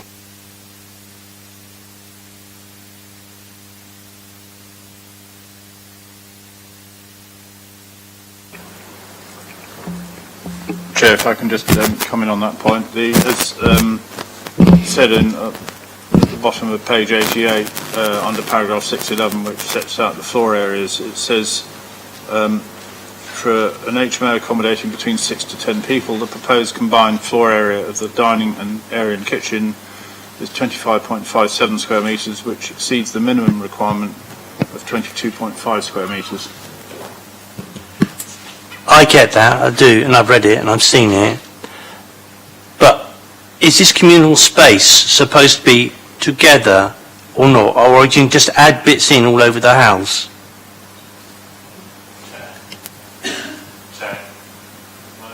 Come in quickly. Just by all means. I think it might be helpful. I don't know if we can get up on the screen, but the HMO standards document, page 4, sets out quite clearly in a number of tables the answers to the questions that you're asking. I don't know if it's possible to look at that or not. Sure. Am I asking a sensible question? Yeah, I think, I think the wording isn't necessarily, because you're right, they're talking about combined space, but it's not combined space. They're two separate spaces. That's and, right. Yeah, in the HMO standards, it's got specified sizes, requirements. Because for we've those had this spaces. argument before in the committee, and the planning inspectors have backed us up when we've said no.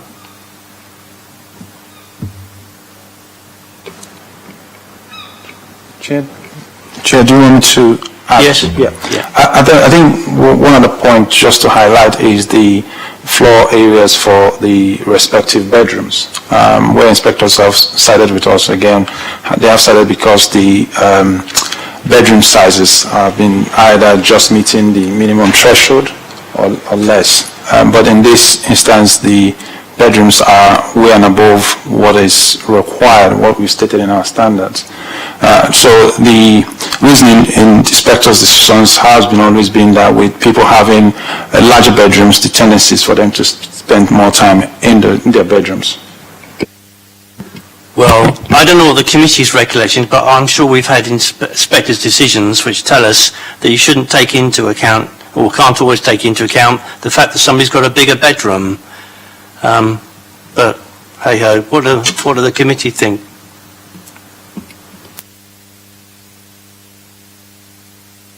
I mean, so far as I can see, the combined living room area with the dining room is 14.757, which is under the minimum standards. Seems to be open and shut case. Chair, just if helpful, again, the HMO standards, it does distinguish between combined spaces and separate spaces, where the rooms are at least 10 metres squared, which they are in this case. It talks about the separate sizes for kitchen and dining. The separate size for the kitchen space should be 11 square metres, and the separate space for the dining should be 14 square metres on my reading of this table, which obviously would meet what is being proposed, as I understand it. Okay. Any other advice you'd like to give? No, just stand by what I said previously, Chair. Thank you. There we are, members. Any comments? Well, I propose that since we deferred the previous application, we should defer this application. I think that's right, because we can't be absolutely confident of the percentage of HMOs in that area as well. So I agree. I'll second it. All those in agreement? That's unanimous.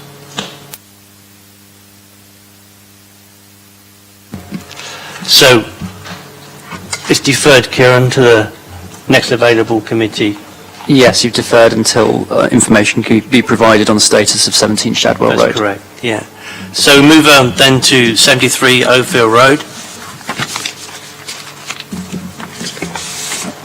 Thank you, Chair. Thank you, gents. And I have to make a declaration that I know Linda Dare from years and years and years back. We've never been out together. And she used to work in the shop next door to my place, but it's about 20 odd years ago. And I was delighted to see her today. But, you know, I have an open mind, etc., etc. Is that okay? So you're declaring a personal but not prejudicial interest? That's correct, thank you. Is it Ed again? Okay. Ezzy. Presenting, Chair. Thank you. Good afternoon, members. 1773 Ophir Road. Just before I start off, I just wondered if members have in front of them comments from Brenda Foster from 75A Ophir Road, and Peter Murrow, 77 Ophir Road. They were handed out earlier, yes. So everybody should have those. I've read them through. All right. Thank you, Chair. The last item on the agenda today is 73 Ophir Road. It's a change of use from dwelling house class C3 to purposes falling within class C4 houses of multiple occupation or C3 dwelling house. The slide that we have in front of us shows the front elevation of 73 Ophir Road. Members would note the setback around about 3 to 4 meters in the front, which is hard treated, hard landscaped, could potentially be used for either cycle parking or bringing out the bins at bin collection days. The application site is a 2-story mid-terrace house located south of Ophir Road. To the frontage, like I mentioned, is a small forecourt, and this is bound by a low-level brick wall. The dwelling itself, as can be seen, is constructed of a brick wall with a bay window at ground and first floors in a light color render with UPVC fenestrations.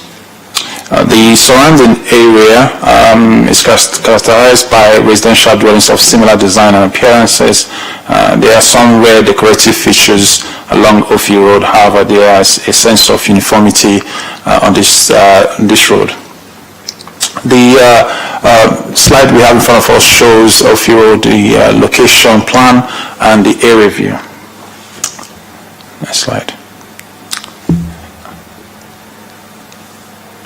The main development is seeking permission for flexible use of the property for purposes falling within C3 and C4 uses. The property in question, within a 50-mile radius, there's no other HMO that's there. There are 65 properties within the 50-meter radius of the application site, and no property has been identified as a HMO. And this is going with the best available data that the local planning authority has.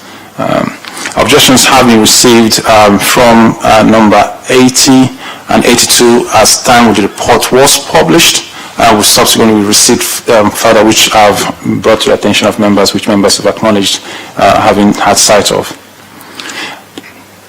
And these objections primarily have to be rest on the unlawful HMOs, but officers have conducted a history search, a council tax records check, and these properties do not appear to be in use as HMOs. The proposed floor plan shows 2 bedrooms, including a suite and 1 number WC, and a shared kitchen and lounge at ground floor. Next slide.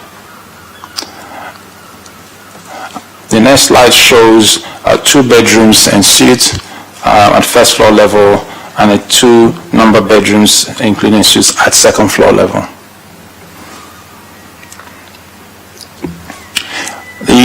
As usual, the technical material considerations in this instance is the principle of use. This is found to be acceptable as the HMO is the only one within the 50-mile radius, and in that sense it's 1.5% of 10% that is the maximum threshold. The access and highway impacts have been assessed by colleagues in the local highway authority and have no objections subject to conditions. The standard of living accommodations, all bedrooms within this site over 10 square meters and all have their own toilets and shower units. In terms of nitrates, Natural England has confirmed that it has no objection to the proposal subject to conditions. And in terms of waste, as stated previously, there is a provision out in front where waste bins could be brought out on waste collection days. In terms of residential amenity, we think that the proposal would not have any adverse impact on residential amenity, it being the only HMO within a 50 meters radius. Thank you, Chair. Members, any questions? Sorry, done the deputation. Any questions, members? Okay, can we put the Councillor New? Thank you, Chair. Could the officers confirm if this is actually a retrospective application?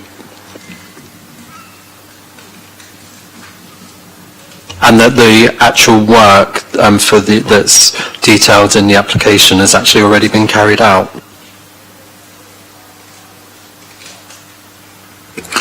Thank you, Councillor.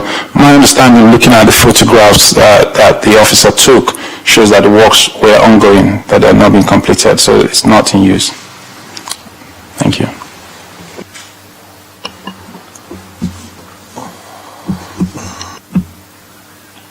Okay, so we've got to go back to the deputies, I beg your pardon. So we've got the applicant, Mrs. Vanderberg, thank you, followed by Linda Dare, who's objecting. Madam, over to you. Sorry? Karen Wells, okay. Carry on. Okay, so good afternoon, everyone.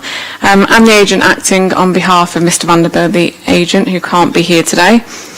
So I just wanted to reiterate, really, this property complies with all the relevant planning policies and complies with also your housing and multiple occupation supplementary planning document. The property provides 24.76 square metres of communal space at ground floor for eating and dining. This is above the 22.5 square metres required when all bedrooms are in excess of 10 square metres, which is clearly the case in this application. Communal areas are well equipped and furnished and designed to encourage a social shared living environment for all of the residents. In response to some of the multiple objections received about residents not wanting houses of multiple occupancy in their streets, I think it's important to remember the 10% HMO density has been put in place by Portsmouth City Council. This ensures mixed and balanced communities remain. The HMO density for 73 Oldfield Road is well below this 10% figure and is in fact the only one in the 50-metre radius. There is a clear need for shared housing for young professionals within the area who cannot get on the property ladder. In response to the objections regarding parking, this application will not have a greater demand for parking than that of a large family home. However, Mr. Vanderberg is currently looking at ways to provide his tenants with subsidised public transport in order to encourage the use of public transport and therefore embrace Portsmouth City Council's Green City initiative. My client has invested a great deal of money into the resident renovation of this property and provides a high standard of accommodation. Although this is not a requirement by planning or building regulations, all his party walls are soundproofed to provide as minimum disruption to the neighbouring residents as he possibly can. The property will be managed professionally and repeated disturbances are not tolerated. Any complaints are quickly dealt with efficiently, and it's not in the applicant's interest to ensure the property has it is in the applicant's interest to ensure the property has respectful tenants. So in conclusion, I think this committee should be looking to encourage high quality conversions. This only drives up standards of other HMOs in the area, and I've seen many that are run down, vulnerable people's society living in them. This applicant is looking to provide quality accommodation for his residents. If this application is reviewed today, it's just going to cost more time, money for the planning committee, for the applicant, take it to the inspectorate, which will also waste valuable time and resource. With the utmost respect, I urge you to agree with the plan officer who has carefully considered this application and recommended this for approval today, as it complies with all the relevant policies and size standards. Thank you for listening. Great, thank you. Mrs. Dare. Good afternoon, Chair and Committee. I do understand the need for housing for single people within the city. However, having previously worked in a letting agency, I know that the 6 occupants will probably turn into 12 on a few evenings a week. And the property has 9-inch walls, and when the previous occupant lived there, sadly she died, I could hear her television, I could hear her telephone, I could hear her telephone conversations. I didn't mind that. She was in her 90s and often retired at 8:30 or 9 o'clock in the evening. However, since the builders have been there, I can hear everything they say, every conversation, every swear word.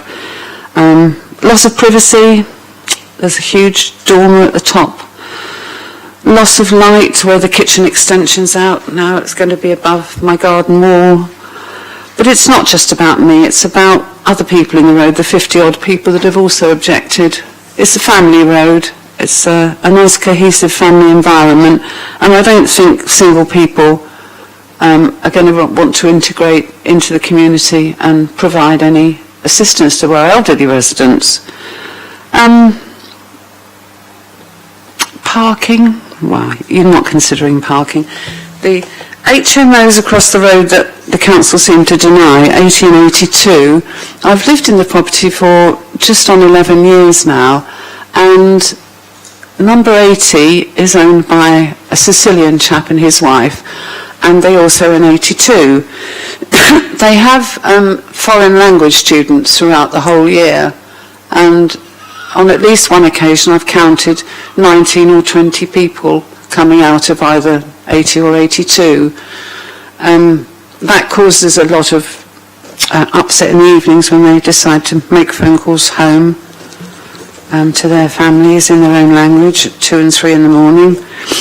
So there is something going on at 1882. I know they're not registered HMOs, but they're full of a lot of people, at least 20 in the 2 houses, plus the family.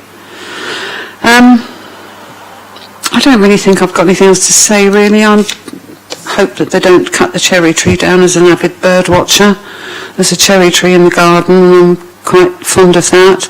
I can't see that the bike shed in the back garden could be effectively used, because it would mean coming through the front door, down the hallway, a dog leg, through the kitchen, which is very narrow, into the communal area, out the side door, and then down into the garden. With respect, I think that's an awful lot of palaver just to use your bike. And the shed, the bins will have to stay at the front anyway, because there is no provision for them at the back. Thank you. Thank you very much indeed. So, could we please put back up on the screen the plans for the ground floor and have a quick look at the photograph of the kitchen again, please?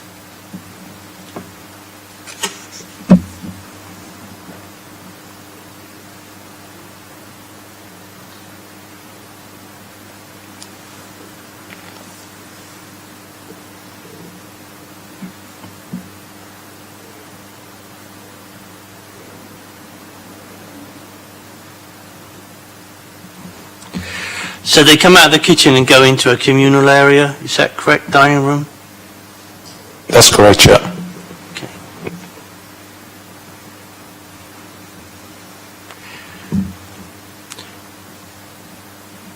Tell me, any idea how much the kitchen floor space is?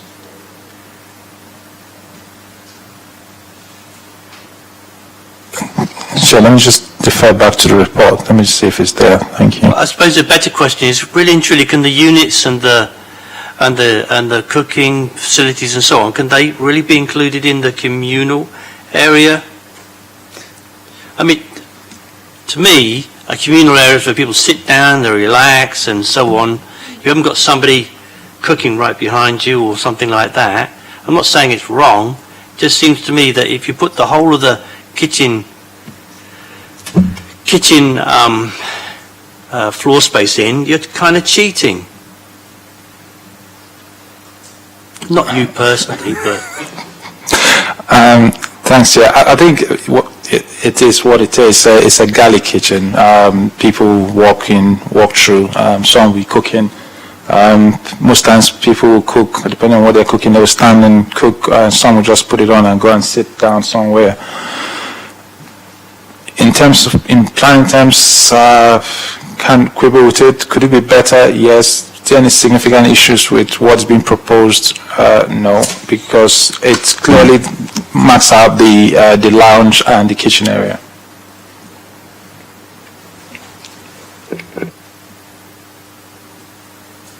Okay. What is the floor space of so kitchen come dining thing, the bigger area, what is its total floor space?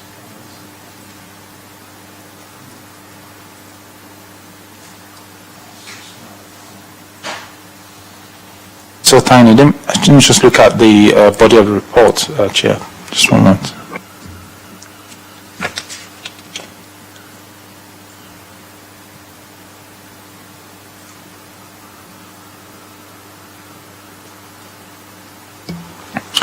what we have for the kitchen and lounge is 24.8 square meters. Yeah, I know that. What is there without the kitchen in there?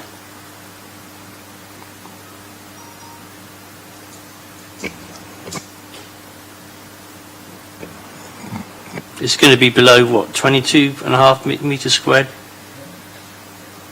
Shall zoom into that to have a look at the number that's been made there.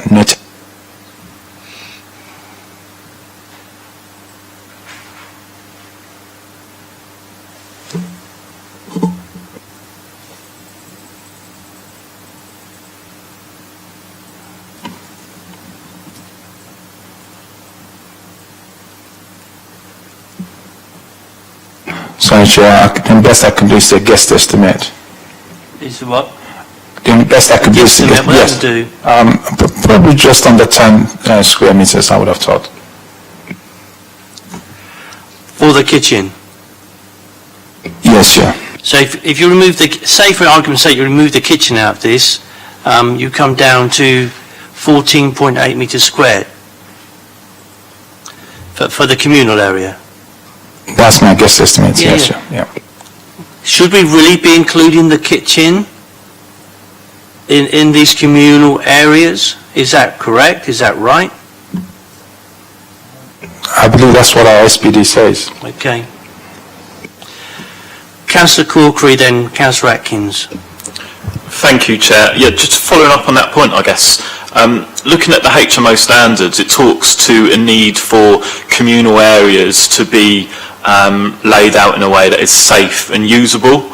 And going back to the layout of the kitchen, I have a number of concerns about that. So I guess my question is, are the officers reassured that that space is safe and usable, bearing in mind, for example, someone that is stood at the cooker cooking something that requires them to be there, it would make it very difficult for someone else to get past them to use the communal space. And also bearing in mind the location of the cooker, my understanding is that HMO standards talk about it being away from a door, where it is in fact directly next to a door. Thanks, Councillor. The location of the cooker can be moved. I wouldn't give that too much weight if members were asking for a reason for refusal. I wouldn't put too much weight on that, because that is easily rearranged. It's not a fixed feature. It's just a schematic showing where this possibly could go. So just for the members' sake, so they can hear us talking, but could you put the kitchen plans back up on the ground floor plans back up on the screen? And we need to look at the picture of the kitchen as well. Could we look at that briefly, please, Ed?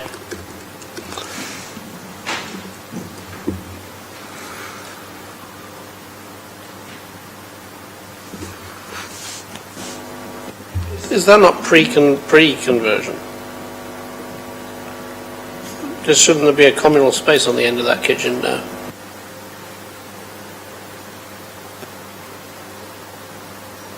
Looks like a kitchen at the end of the building, which is pre-conversion, right? They've already done it. This should be a...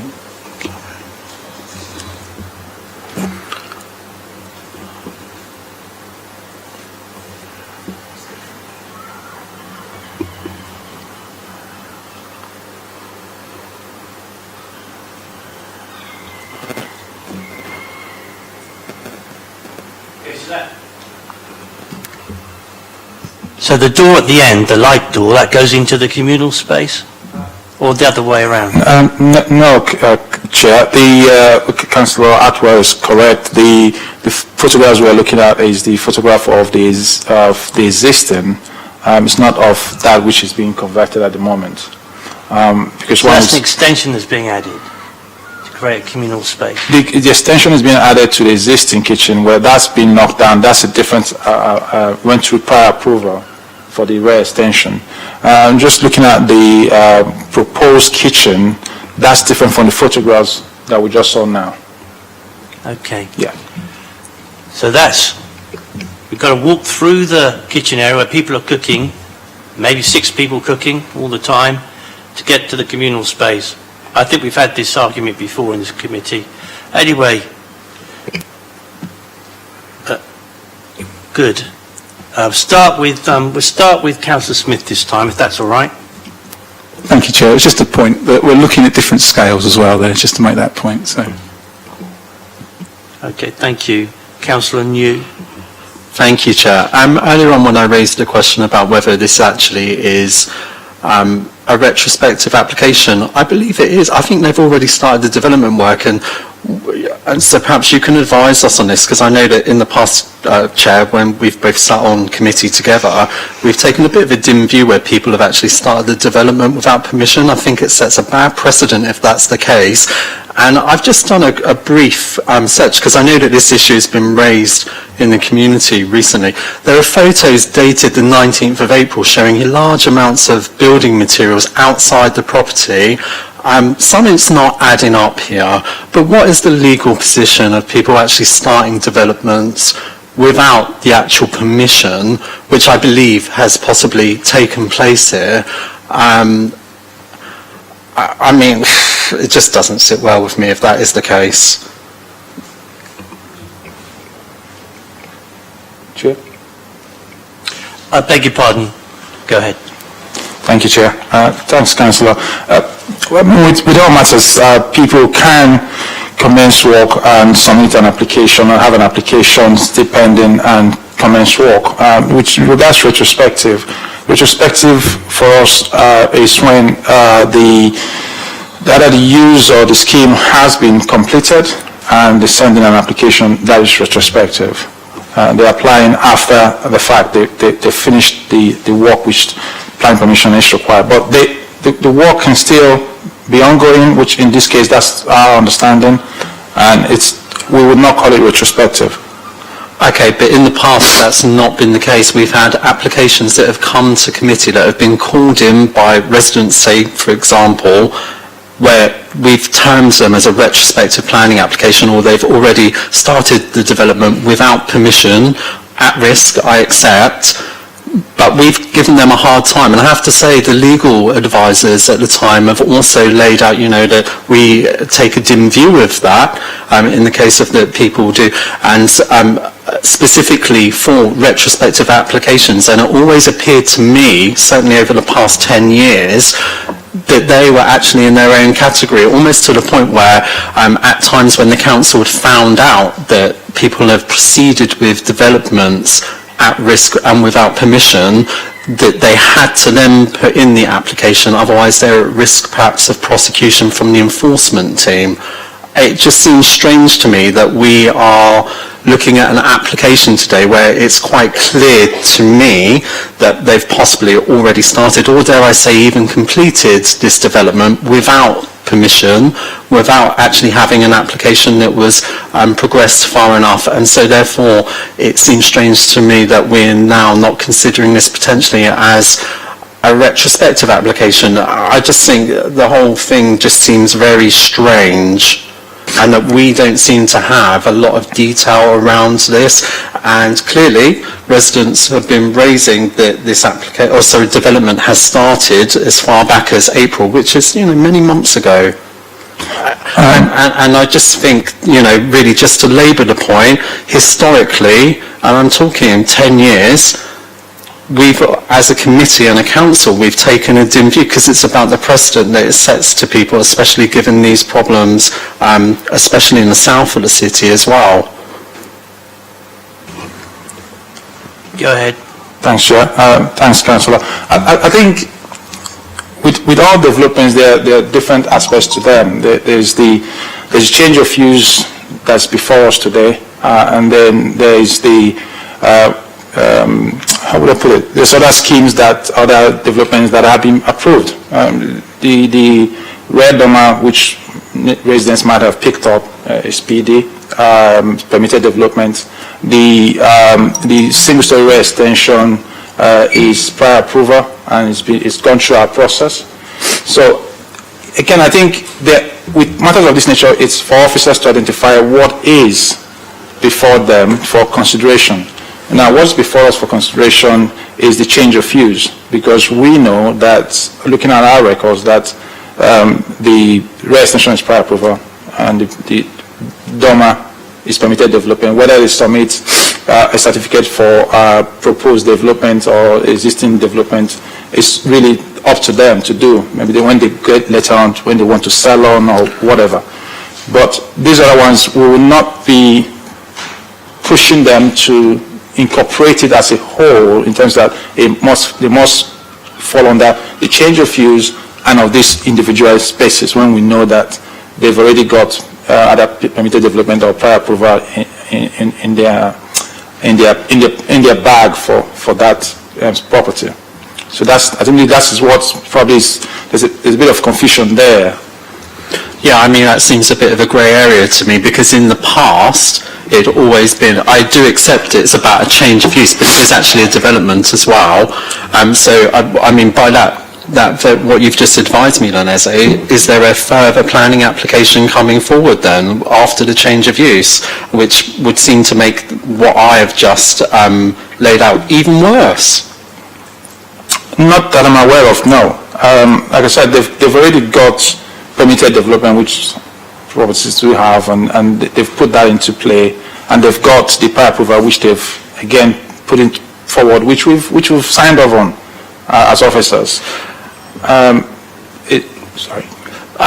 That's okay. I do understand what you're saying. It just doesn't seem to make much sense to me, given the context of certainly how we've operated over many, many years, and this doesn't seem to be too different to many of those applications that we've presided over. And while I accept that we're discussing this on its individual merits, there's something that just does not seem right with this and what's being presented to us today. And dare I say, I can't help but think that it's probably linked to the problems perhaps that are within the planning department and the hold-up and things that I know that hopefully are now being addressed.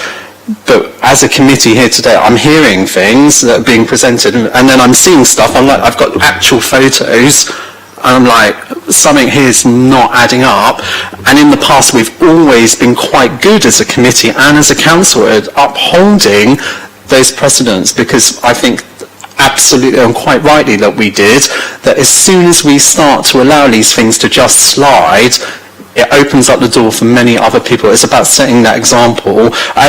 But when the officers are talking with the applicants, I would assume that you would advise them on that you have to wait until you have permission to be able to move forward with this, especially, I know you mentioned about permitted development, but the change of use aspect is vital in this in order to be able to move forward with what we've seen presented here today.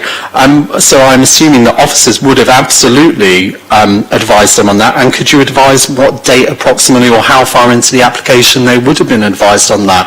Because it just looks to me like they've proceeded with the development without planning permission, change of use and otherwise.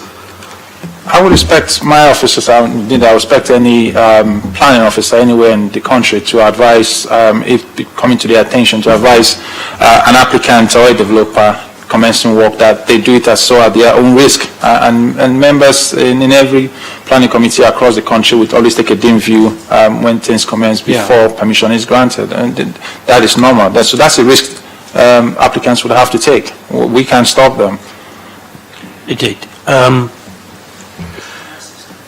Kieran, thank you. Can I perhaps just help there? You called out the advisor a couple of times, I'm conscious. What I'm hearing from planning is that works have begun on site, and it's the works that you sound, and I think one of the deputies is particularly concerned about because they can see them taking place on site. You've had an explanation in terms of permitted development rights. A C3 dwelling has permitted development rights and can undertake these works. I note from the planning history that there is a certificate of lawfulness in relation to the extension. So in that respect, you can't really just point to the fact of works on site as instituting a change of use. What's more likely to be decisive is the first making the accommodation available for the first time for occupation as a house of multiple occupation, it would appear from the report before you that that stage has not yet been reached, and therefore this is not retrospective. There's also something I'd like to pick up on in terms of the way you've spoken about retrospective applications. It's not the place of the committee to treat retrospective applications, which of course this is not punitively. It does not set a precedent because every single application must be determined on its merits. So I appreciate where you're going for it as a layman, but as a member of the committee, it's important that you understand that you are looking at this application on its own merits and not as it might set a precedent elsewhere. Okay, I do appreciate your comments and for the clarity there. However, what I will say on record is that has not been the case of how we've operated as a committee and a council over the past 10 years that I've been elected to it.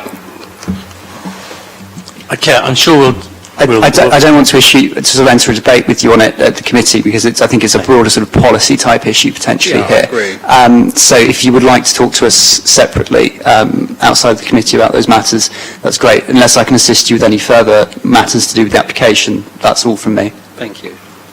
Yeah, I've heard everything you've said, Councillor New, and we're all very capable of contacting and addressing this later. So I need to come to Councillor Corkery, then I need to go to Councillor Atkins. Thank you, Chair. Just to come back to considerations of layout and perhaps just get some clarification about the extent to which we can base our decision on that. So I know that the SBD talks about provision of a good standard of living environment. So am I right in thinking then that if we were to take a judgment that we don't believe the layout as is being proposed provides a good standard of living environment, then that would be a consideration that we can base our decision on? Kieran, we'll come to Kieran first this time, Ezzy. Give you a break. I'm going to duck that one because I think it's actually a planning merits. It's a planning judgment, so it's not for the lawyer to say. Well, I'm busy writing things down here as we go, so something is forming. Ezzy. Yeah, so the committee could decide to look at that and take a view, a position in terms of the layout. That would be members' decision. Councillor Atkins. Yeah, thanks. So in the standards for HMO document, one of the things it says, just in terms of clarification as to what this wording is intended to mean, it says the proximity to bedrooms, no bedroom should be more than 1 story from a kitchen dining area. That mean 1 story in between? So as in, we're talking, this would be okay because it has 2nd floor bedrooms, so there's so it's got a ground floor with a kitchen, then it's got a 1st floor with bedrooms, then a 2nd floor with bedrooms. To me that's 2 stories, not 1 story, but I suppose this could mean 1 story in between. Is that what it means? That's what it sounds to me. Page 6 of the HMO standard. No bedroom should be more than 1 story from a kitchen dining area. More than 1 story. Yes. Yeah, so you could basically have a bedroom in the loft and still... Okay, so but you wouldn't be allowed 1 story, but you wouldn't be allowed 1 more above that. Yes, that's correct, yes. The other thing I was going to say in terms of, and I was thinking on quite a similar line to Councillor Corkery, about the kitchen, just coming in a slightly different direction, is I do think that it mentions careful consideration needs to be given to the location of those areas and how they work with other areas of the property. And the new kitchen looks to me, we don't have exact dimensions on the new kitchen as opposed to the old, but it looks like it may be narrower because it's carved out of the lounge. It also is, you estimated it around 10 metres. I think that's probably true, though perhaps, I don't know if we're going to base it, I think we should have a more precise measurement, but if there was a door on it at the other end between it and the communal living area, suddenly it breaches the other SPD that says that you have to have 11 metres squared for a kitchen. So I think we're starting to see, and it's just as a general comment, and not about the specific application because it just decided its own merits, but we're starting to see developments which are meeting the size standards in name only, but not giving any consideration to layout. So in this case, the kitchen's been placed in an odd corridor-like position before you get to the the main room, just so that the main room, it could be combined to get just over the 22-metre standard. And I don't think that in this case it's a sensible kitchen layout. It also talks, for example, about having an area of workspace next to the hobs in our standards accommodation. Well, the area of workspace next to the hobs on the I agree it sits on the indicative, but you have to get a double sink in, you have to get 2 hobs in, and you have to get workspace next to the hobs.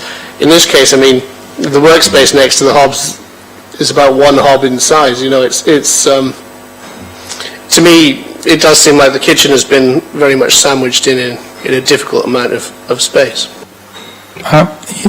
Yes, Councillor. I think in discussing all this, the layout and the size of the kitchen and the lounge, I think if one just looks at the floor areas of the bedrooms again, were they to just take this, just assume they took the kitchen and moved into where the lounge is and put that together, and there'll be a shortfall there, and just remove where the kitchen is. But we then look at the above the minimum threshold for each of these bedrooms, what they're proposing.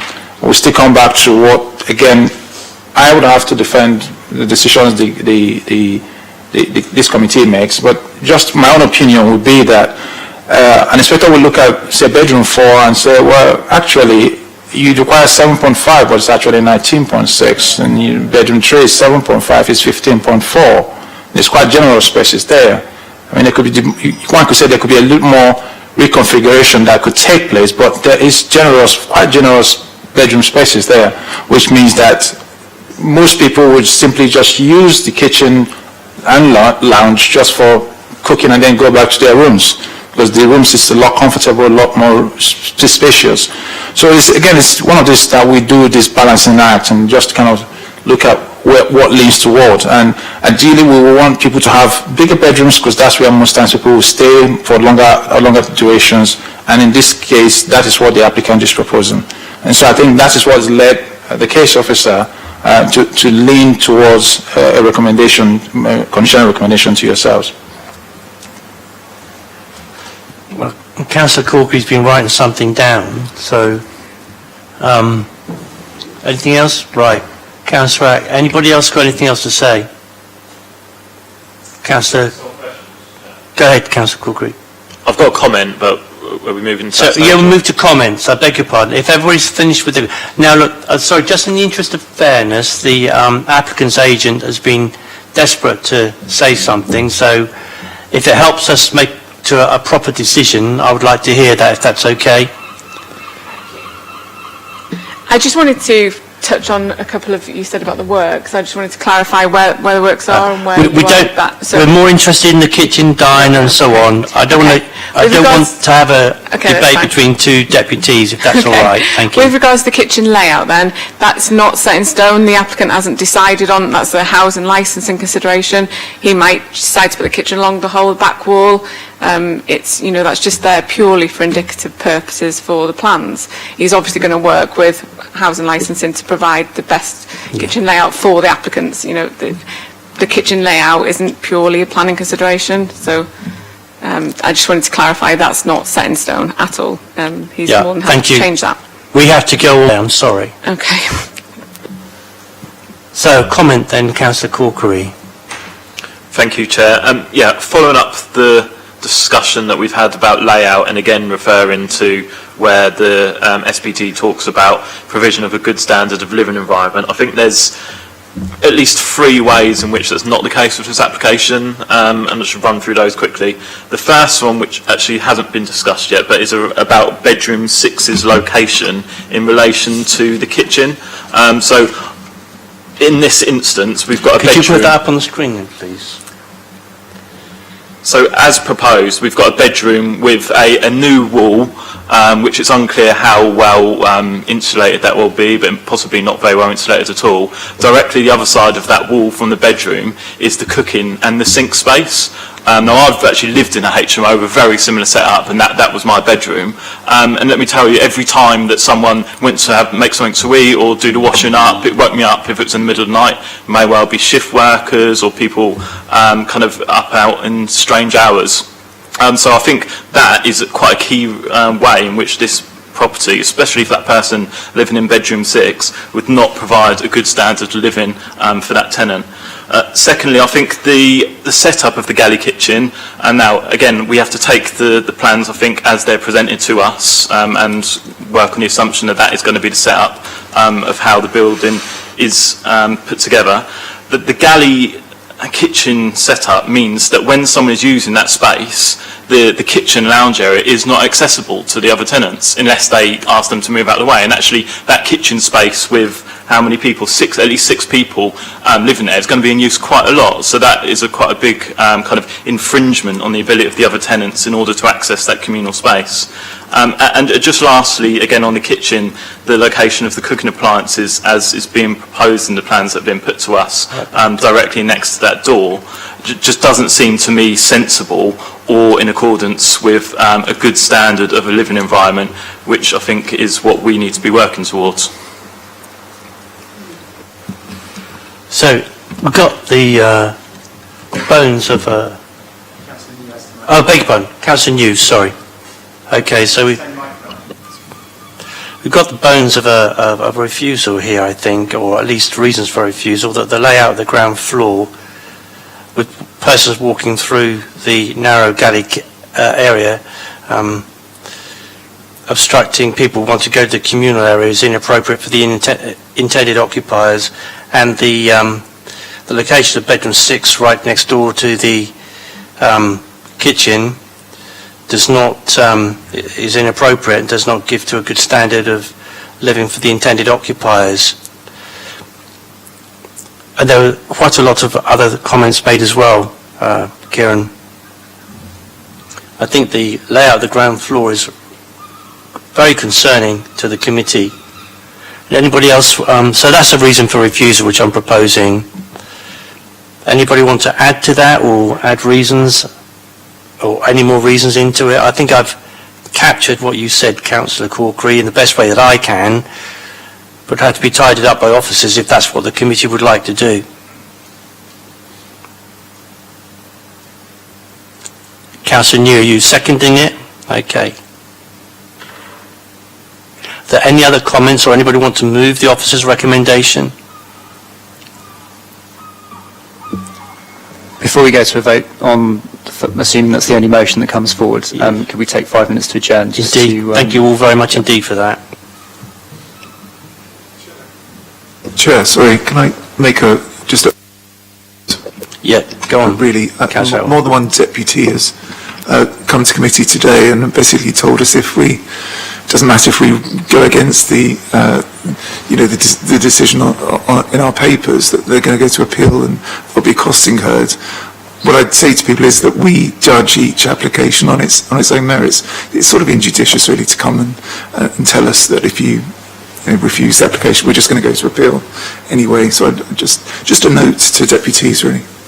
Indeed, and we heard earlier on that out of the 6 appeals, I think the surrounding HMOs that came to us today that were informed, we secured 4 of them were dismissed rather. So we have been doing this a while, and what we're trying to do is get the place right for people who might want to live there, and you've all brought up very good reasons why we should be working hard at that.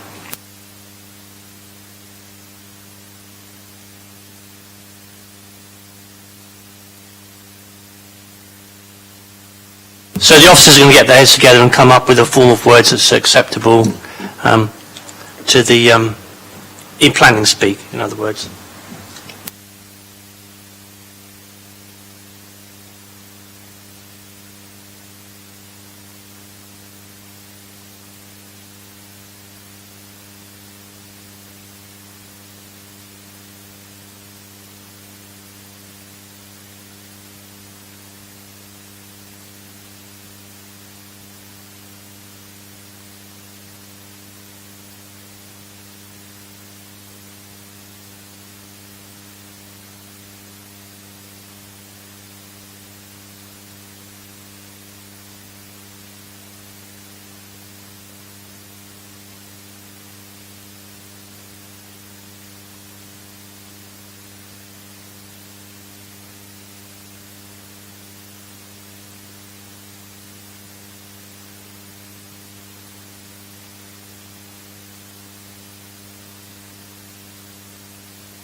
Okay, gentlemen, we're ready to go?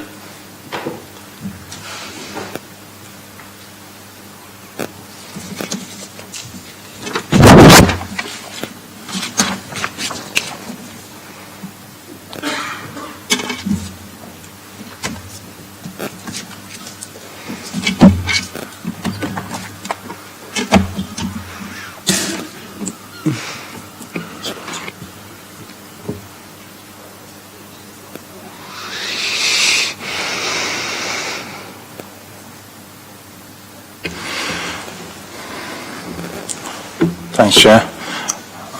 The draft reason for refusal is that due to the inadequate quality of the proposed communal space and layout, it would result in poor living conditions for the occupiers, contrary to policy and the guidance contained within the MPPF. So are members happy with that? Because it doesn't actually mention the kitchen or the narrow width of the kitchen, and that's something that presumably anybody could look at. We can add, sorry. Yeah, we can add that, Councillor. It's a proposed communal space, including the kitchen layout. Yeah, because that's what a lot of it focused on. Okay. So are members content with that? Okay, so can we move to the vote then to refuse that particular application at Ophir Road? All those for refusal, please raise their hands. So that is unanimous. All right, members, thank you very much indeed for your time today and for being here for such a long time. Maybe you will be back next time, Councillor Corkery. I'll end the live stream now then. And good luck to England tonight.